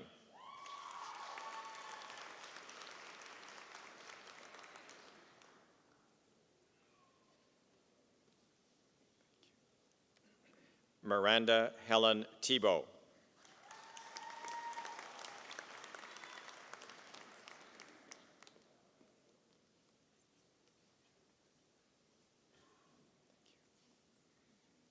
Samantha Teeley.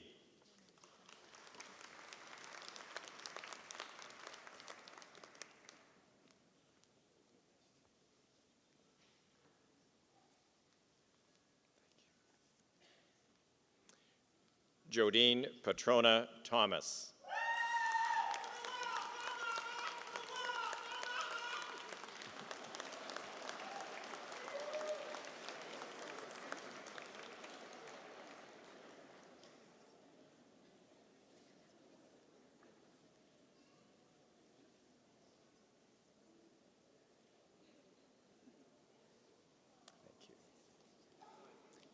Madison Rose Toy.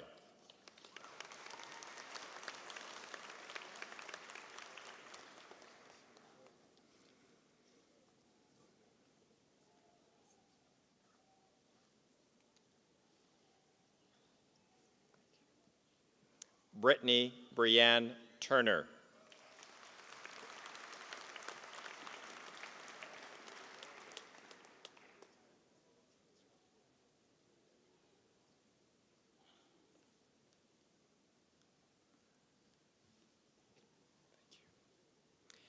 Kelsey Lee Van de Sype.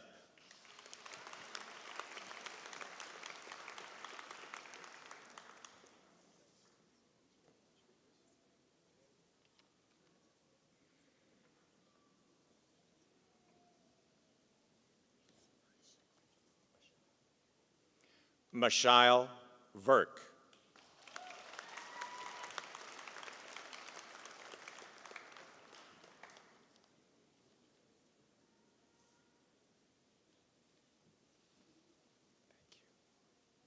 Carla Lynn Waite.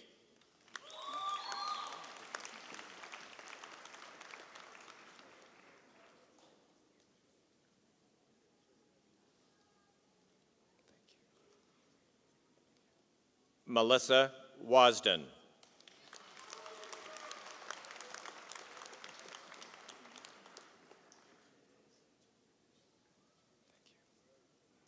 Joshua James Watchman.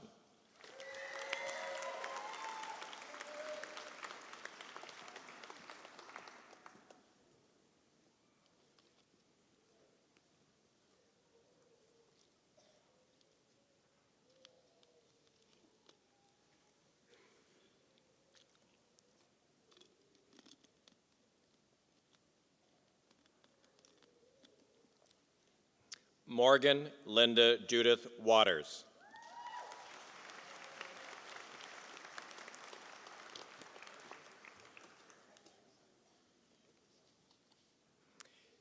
Sarah Lee Weimer.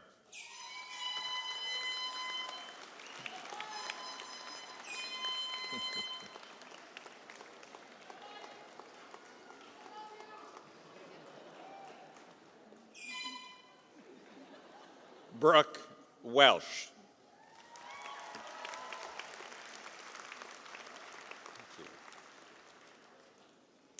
Krista Elizabeth Wessel.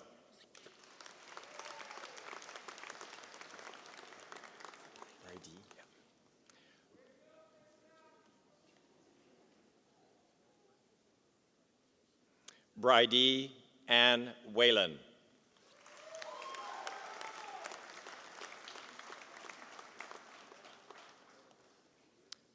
Rebecca Leanne Judy Winnicott.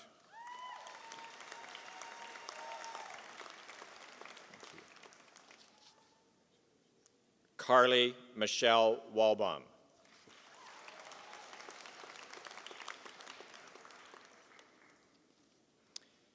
Megan Dawn Yagelniski.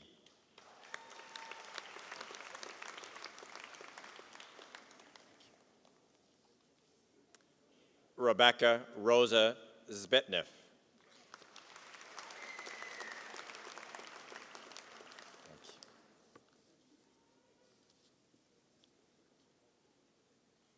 Eminent Chancellor, on behalf of the Faculty of Graduate and Postdoctoral Studies, I present to you these scholars from the College of Nursing and ask that you will confer on them the degree of Master of Nursing.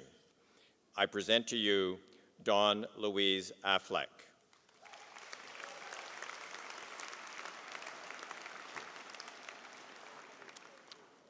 Raquel Dene Carlson.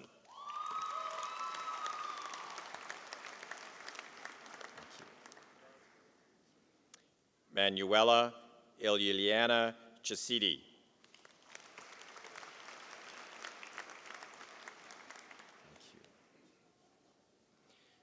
Dalasi Mame Adwa Essien.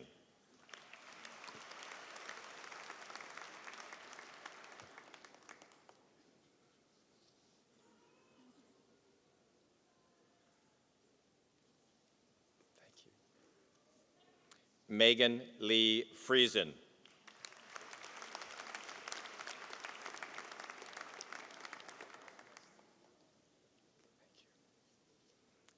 Alexandra Ray Hodson.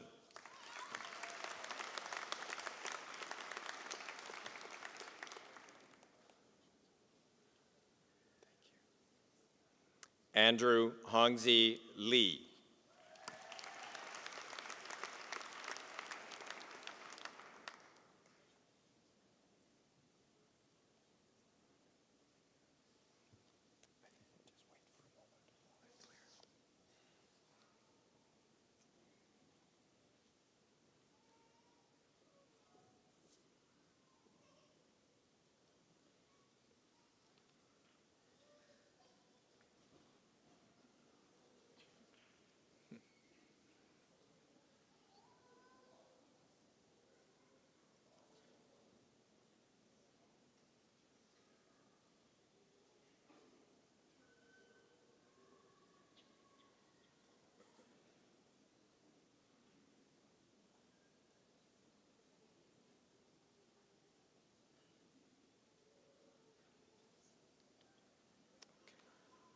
Cassandra Rosalia Leggett.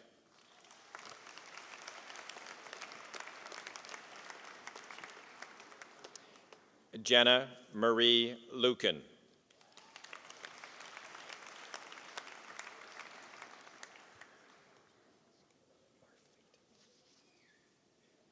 Cheryl Lynn Marfleet.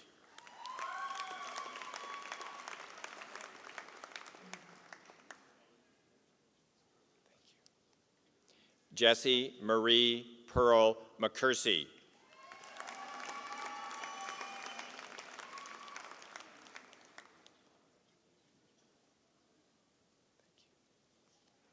Camille Yvonne Elise Meganberg.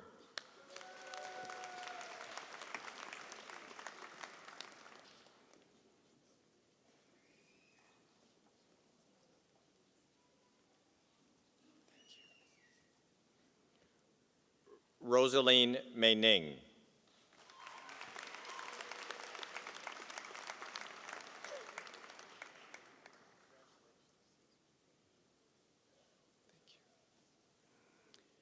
Chidima Doris Opera.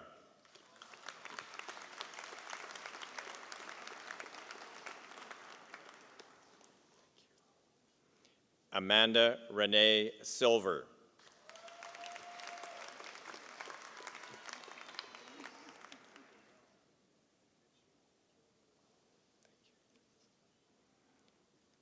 Joanne April Slynn.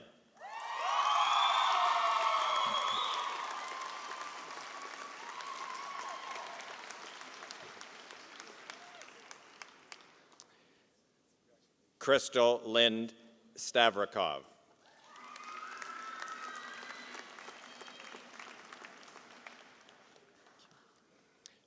Charlie Sue.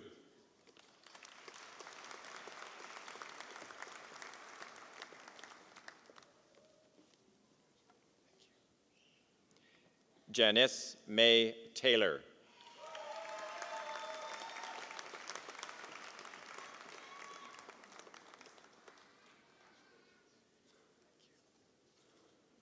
Julie Carolyn Wolf.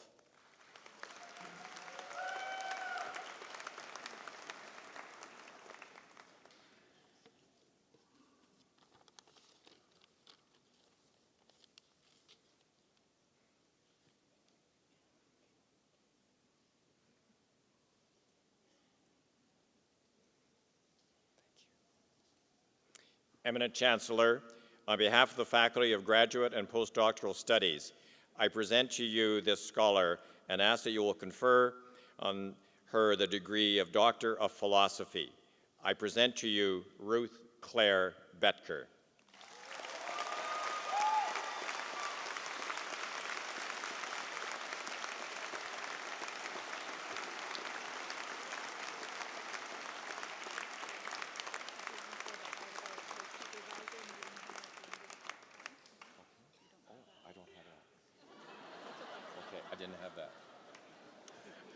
Please join me in congratulating these graduates on their certificates and degrees.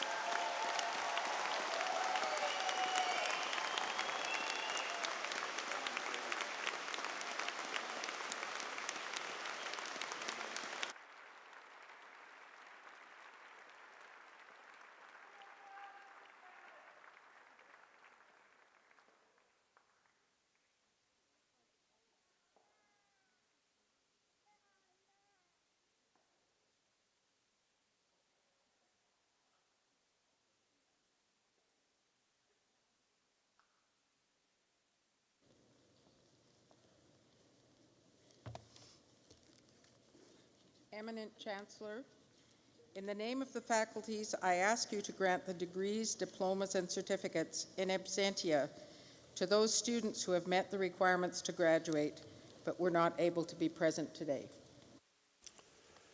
At the request of the faculties, I authorize these degrees, diplomas, and certificates to be granted.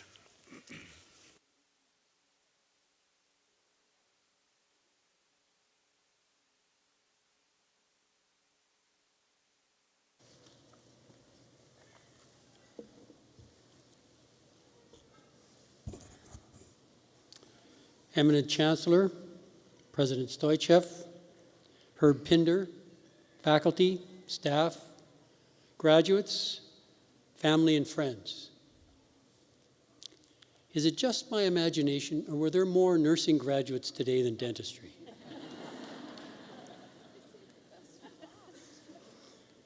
Dean Uswak expresses his regrets for not being able to attend today. Before proceeding with the gold medal, please allow me to offer our congratulations to each of the 25 remarkable dentistry graduates who convocated today.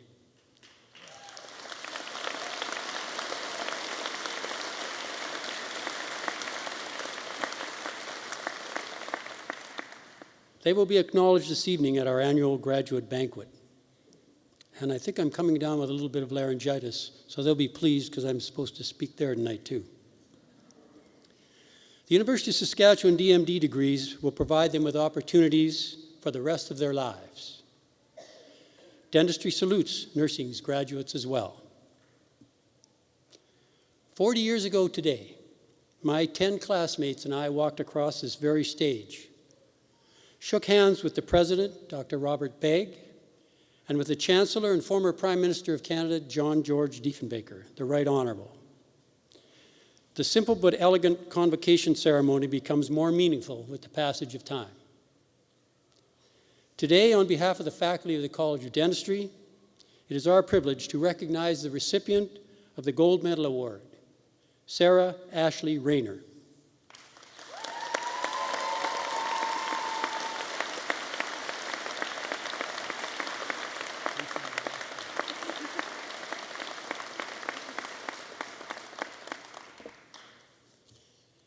The Dentistry Gold Medal is awarded to the graduate who earns the highest overall academic standing over the four-year program.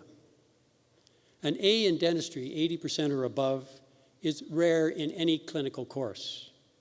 Even rarer is an A average in all courses in any 1 year. The rarest result is an A average in all 4 years of the program. Less than 3% of the graduates over the 50-year history of the college have done so.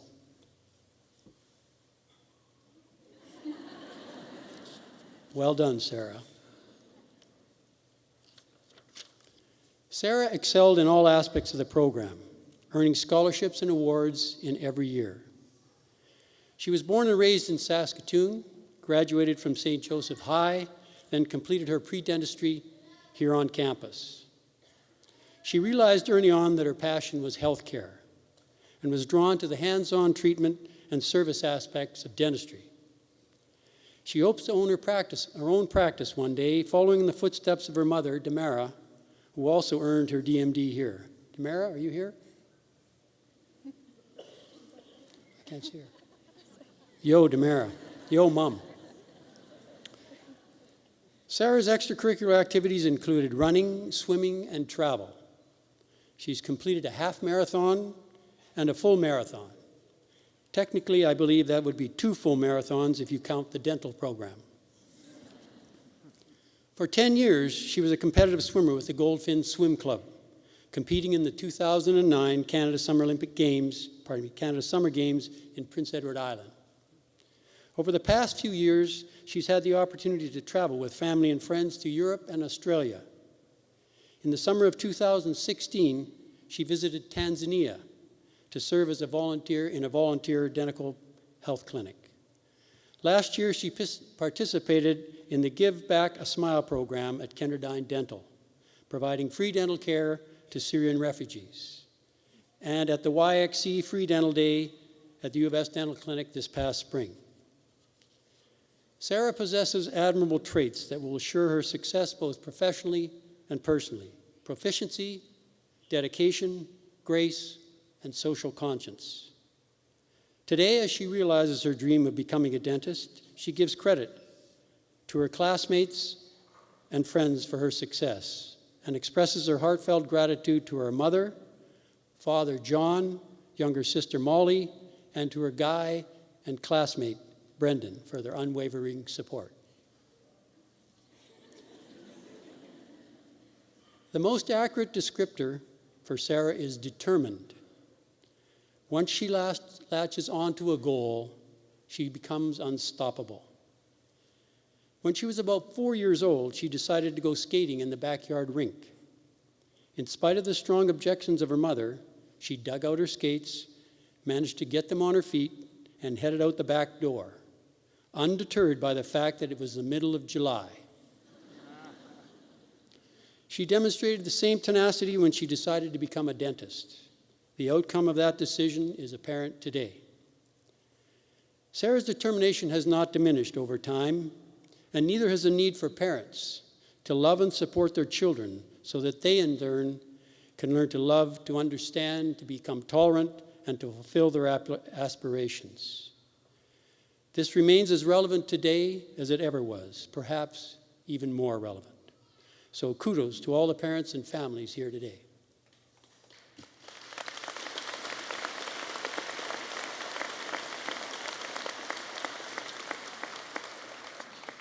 Sarah's immediate future will be in general dentistry in Saskatoon. If she decides to specialize, she's going to choose orthodontics. This much we know for sure. She will excel in an oral health care career and follow in the footsteps of her mentors, becoming a leader in the profession and in the community. Ladies and gentlemen, please join the Faculty of Dentistry in acknowledging Dr. Sarah Rayner, our gold medalist for 2017.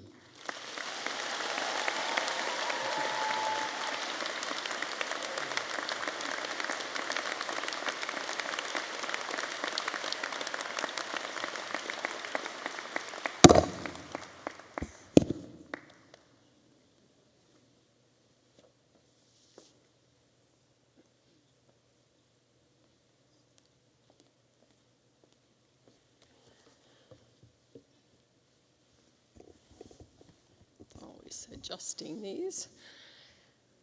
Eminent Chancellor and President Stoichev and all of our guests here today, and particularly the graduates, I'm pleased to present the most distinguished graduate of the College of Nursing, Mr. Quinn Heck, as the recipient of both the W.S. Lindsay Gold Medal in Nursing and the University Prize in Nursing. Quinn?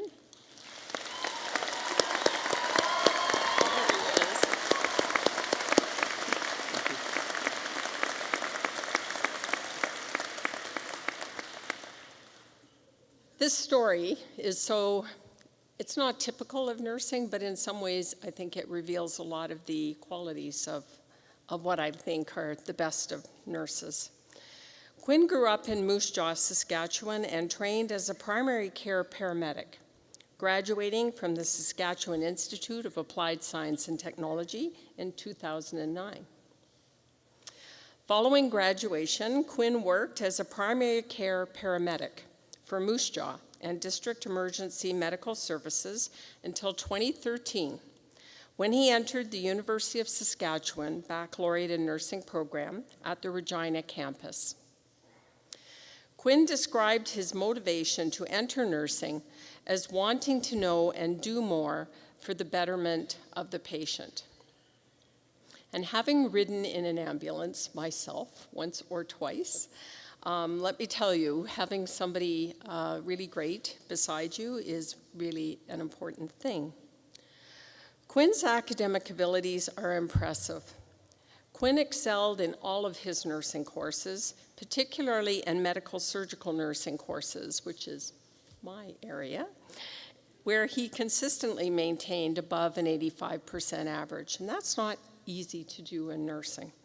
Quinn has an outstanding knowledge of pathophysiology, in other words, what various body systems and what goes wrong with them, and the ability to clearly understand the application of pathophysiology to the nursing care of patients. Quinn has consistently provided support and guidance to his fellow students. He worked collaboratively among student groups in various years, not only his own, of the program, and willingly shared his knowledge. Quinn has a way of reaching out to everyone and making individuals feel welcome and included. Quinn enthusiastically provided tutoring to many students on a one-to-one basis. He also implemented a mock OSCE, and OSCEs, I'm sure everyone in the room has heard about them from the students, For all the second-year students in 2016, which was so well attended and appreciated, it was repeated again this year.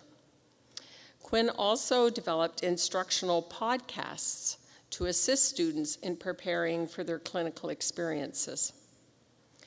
Quinn demonstrated outstanding leadership abilities, having served as Vice President of the Saskatchewan Nursing Student Association and representing the College of Nursing as an official delegate to the Canadian Nursing Student Association, fulfilling these obligations with both passion and commitment. In closing, Mr. Quinn Heck is modest and unassuming. In some ways, the epitome of qualities that nursing seems to embody. Nursing is a quiet discipline in many ways. It leaves the patient and family or community feeling in control and is more or less the wind beneath people's wings. He conducts himself in a confident, quiet, and he's well-spoken and a very professional manner that supports others without taking over. Quinn graduates today with great distinction and is a highly worthy recipient of the award for the Most Distinguished Nursing Graduate at the 2017 Convocation. We are proud to welcome Quinn to the profession of nursing, and we look forward to learning about his future successes. Congratulations, Quinn.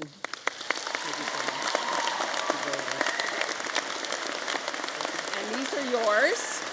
And they take a picture. Let's do it.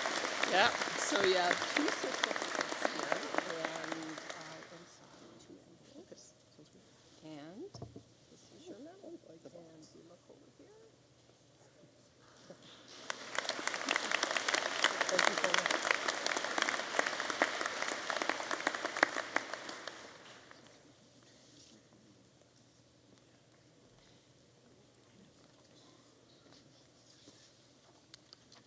Well, good afternoon again, and the only thing that rivals for me the honor of shaking all your hands is presenting the following award, and it's the President's Service Award.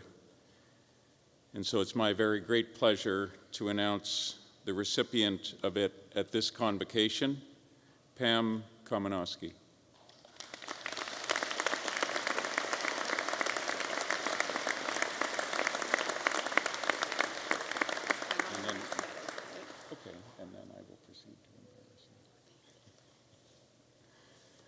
First, a little bit about the award. The President's Service Award was established in 1994 and is presented to non-academic staff members who have provided extraordinary service to the university, who have inspired and supported others, and whose dedication and commitment deserve our recognition. It's one of the top university awards that we offer at Convocation. For almost 30 years at the University of Saskatchewan, Pam Kamenowski has fit this description.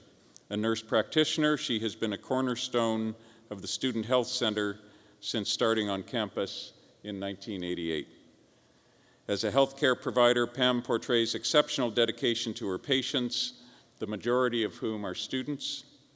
This commitment to enhance the positive culture of student health has obviously not gone unnoticed. One student has said of Pam, she is well loved by all her student patients for always acting professionally, respectfully, ethically, and with integrity.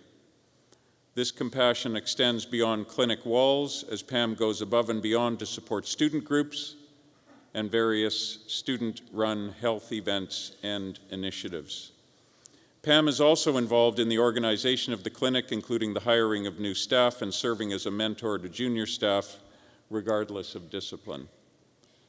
Beyond these administrative duties, Pam is also a fastidious source of guidance and inspiration to her colleagues. She is dedicated to supporting her colleagues in times of great difficulty and celebrating their joys and successes. She acknowledges her colleagues' contributions and makes them feel valued, not just as care providers, but as people as well. An excellent model of professional care, Pam has greatly influenced and enhanced the work environment and student experience by providing exemplary service to the university community. And not only does she exemplify the university's core values of collegiality, equitable treatment, inclusiveness, integrity, honesty, ethical behavior, and respect, but she inspires these values in others. It is my pleasure to introduce to you Pam Komanowski, to thank her for her dedicated service to the University of Saskatchewan, and to present her with the President's Service Award.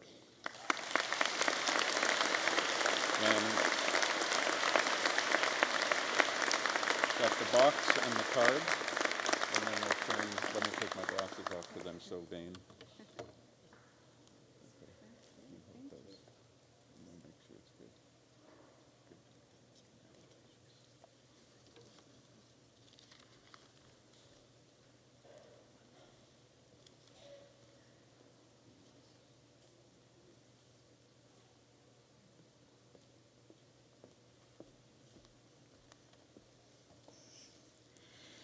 Good afternoon.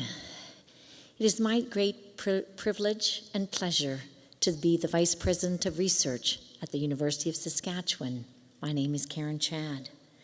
Eminent Chancellor, I am honored today to present the university's Distinguished Researcher Award to Howard Weider, Director of the University of Saskatchewan's Global Institute for Water Security. Howard, please join me at the podium.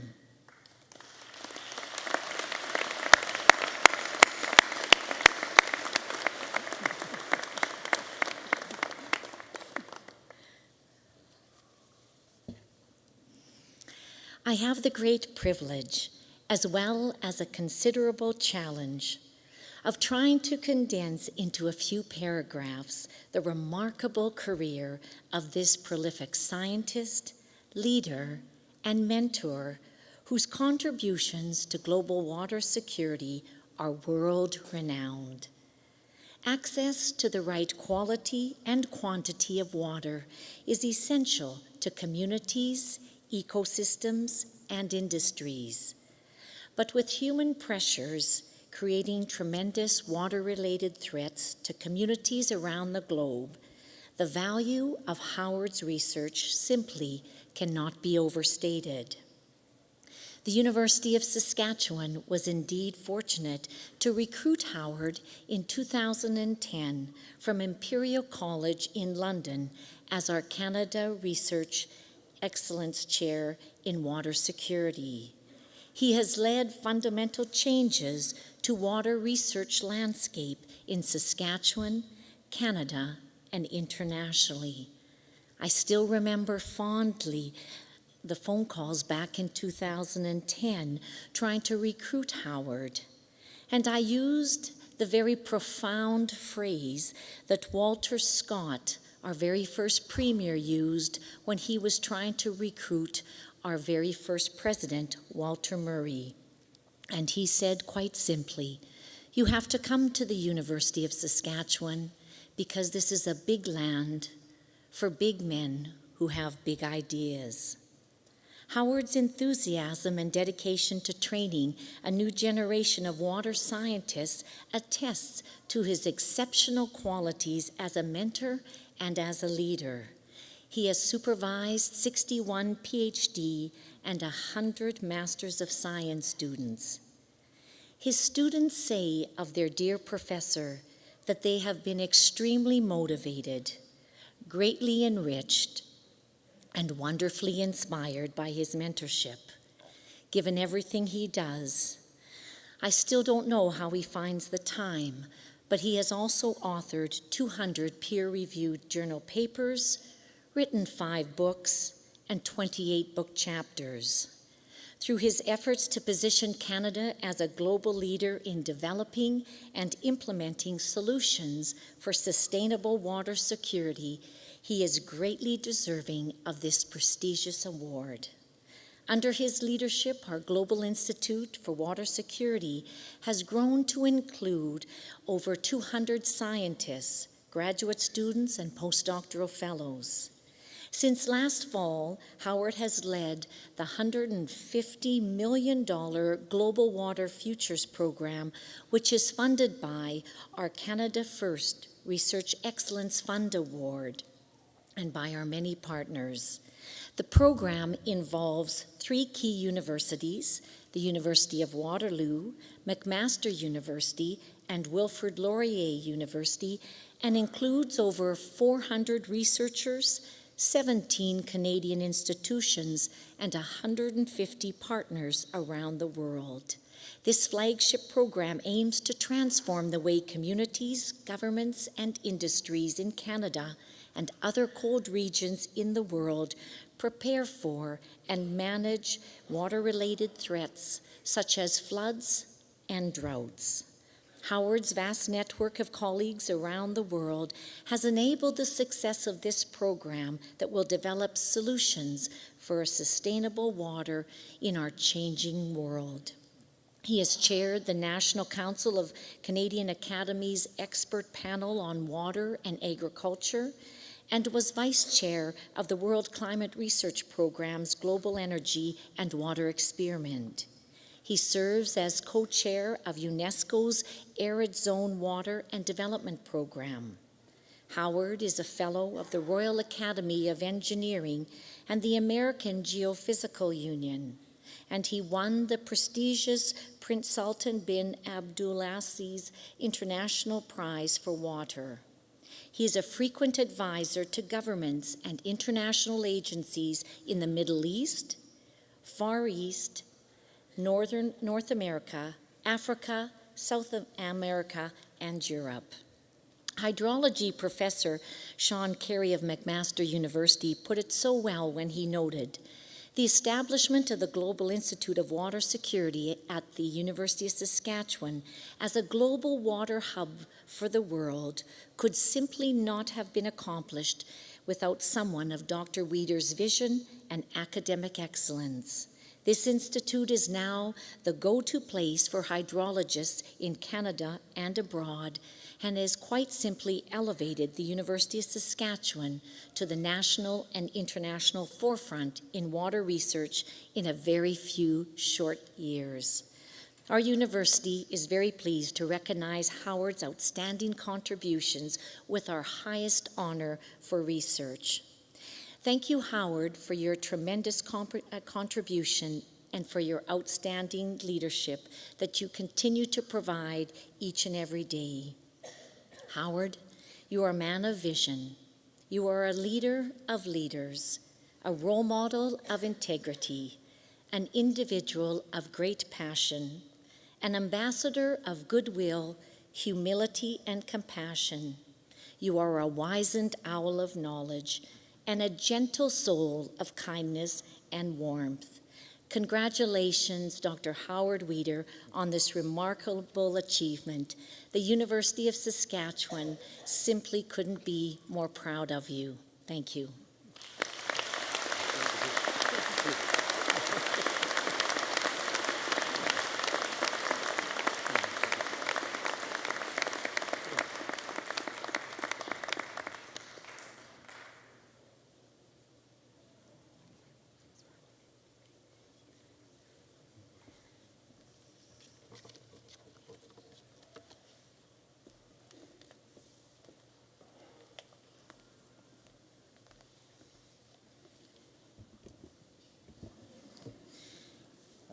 Dr. Pinder, Eminent Chancellor, Mr. President, platform participants, guests, and all of you graduates, some of whom I know because I went to university with you, some of you I know because I went to university with your brothers, sisters, cousins.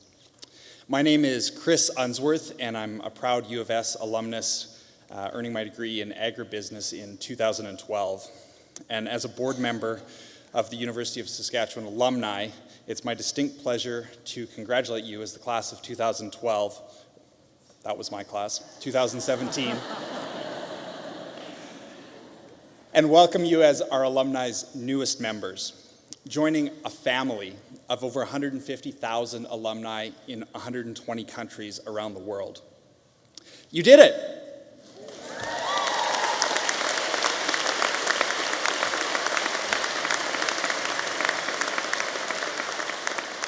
Your years of hard work and dedication have paid off, and I encourage you to think about what you have achieved. Take a moment and actually reflect. What you learned and how you've grown and evolved from your first day as a student at U of S until today. Take a moment to proudly reflect on the commitment that you put forth in earning the distinction of being recognized today as a graduate of the U of S. Your degree is validation of your hard work and long sacrifice. Now, the bad news is that the hard work doesn't end here. As a more recent graduate, the words of Dr. Pinder really rang true.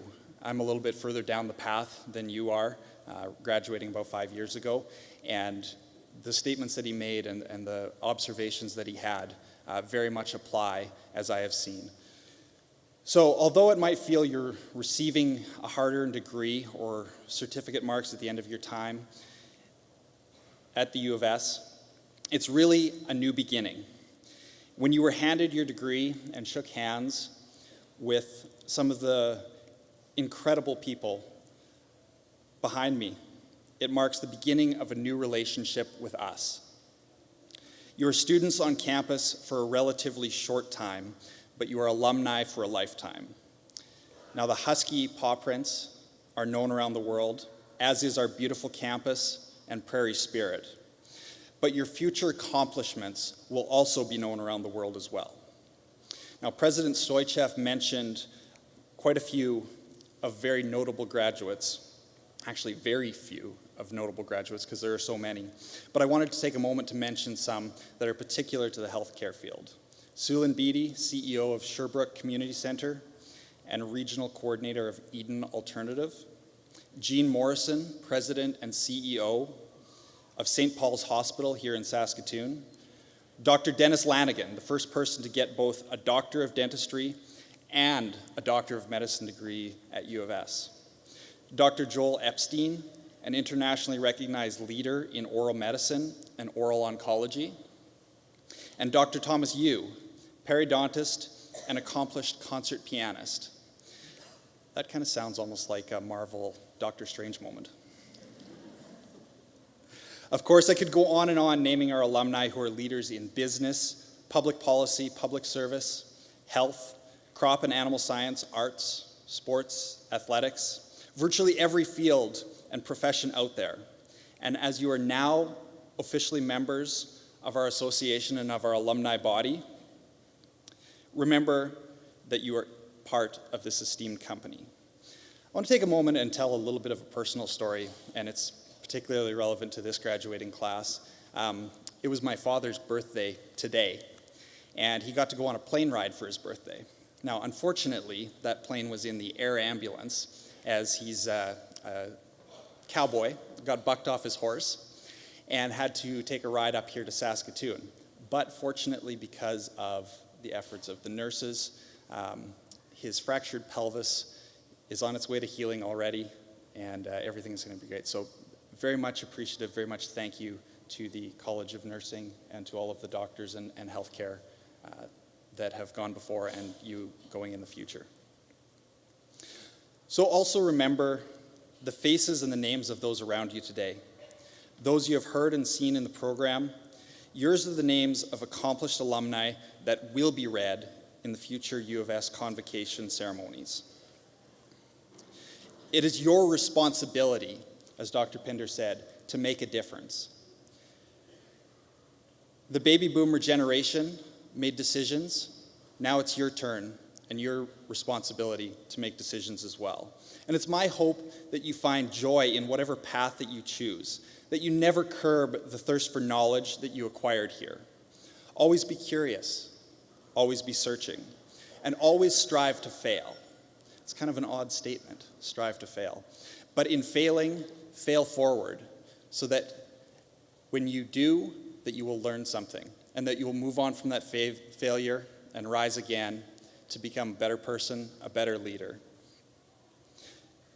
From this day forward, all that you accomplish, all that you create, discover, enhance, build, and explore, you will do as an alumnus or an alumna of the University of Saskatchewan. I encourage you to stay in touch with us and with each other as you make your mark on the world and realize your potential. You are an inspiration. Whether it took you 4 years or maybe a little bit more to get your degree, you are an inspiration and you are forever a member of the U of S family. So congratulations to each and every one of you, and welcome to the U of S alumni.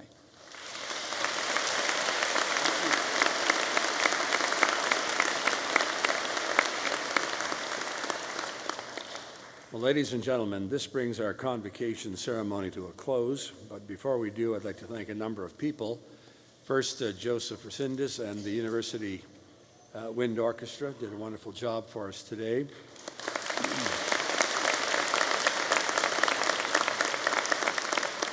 Our vocalist, Angela Urichanin. Our drum group, the Buffalo Boys Productions. Our interpreters, Tyler Burgess, Dean Weeb, and Ann Websdale. Our traditional knowledge keeper, Bob Badger.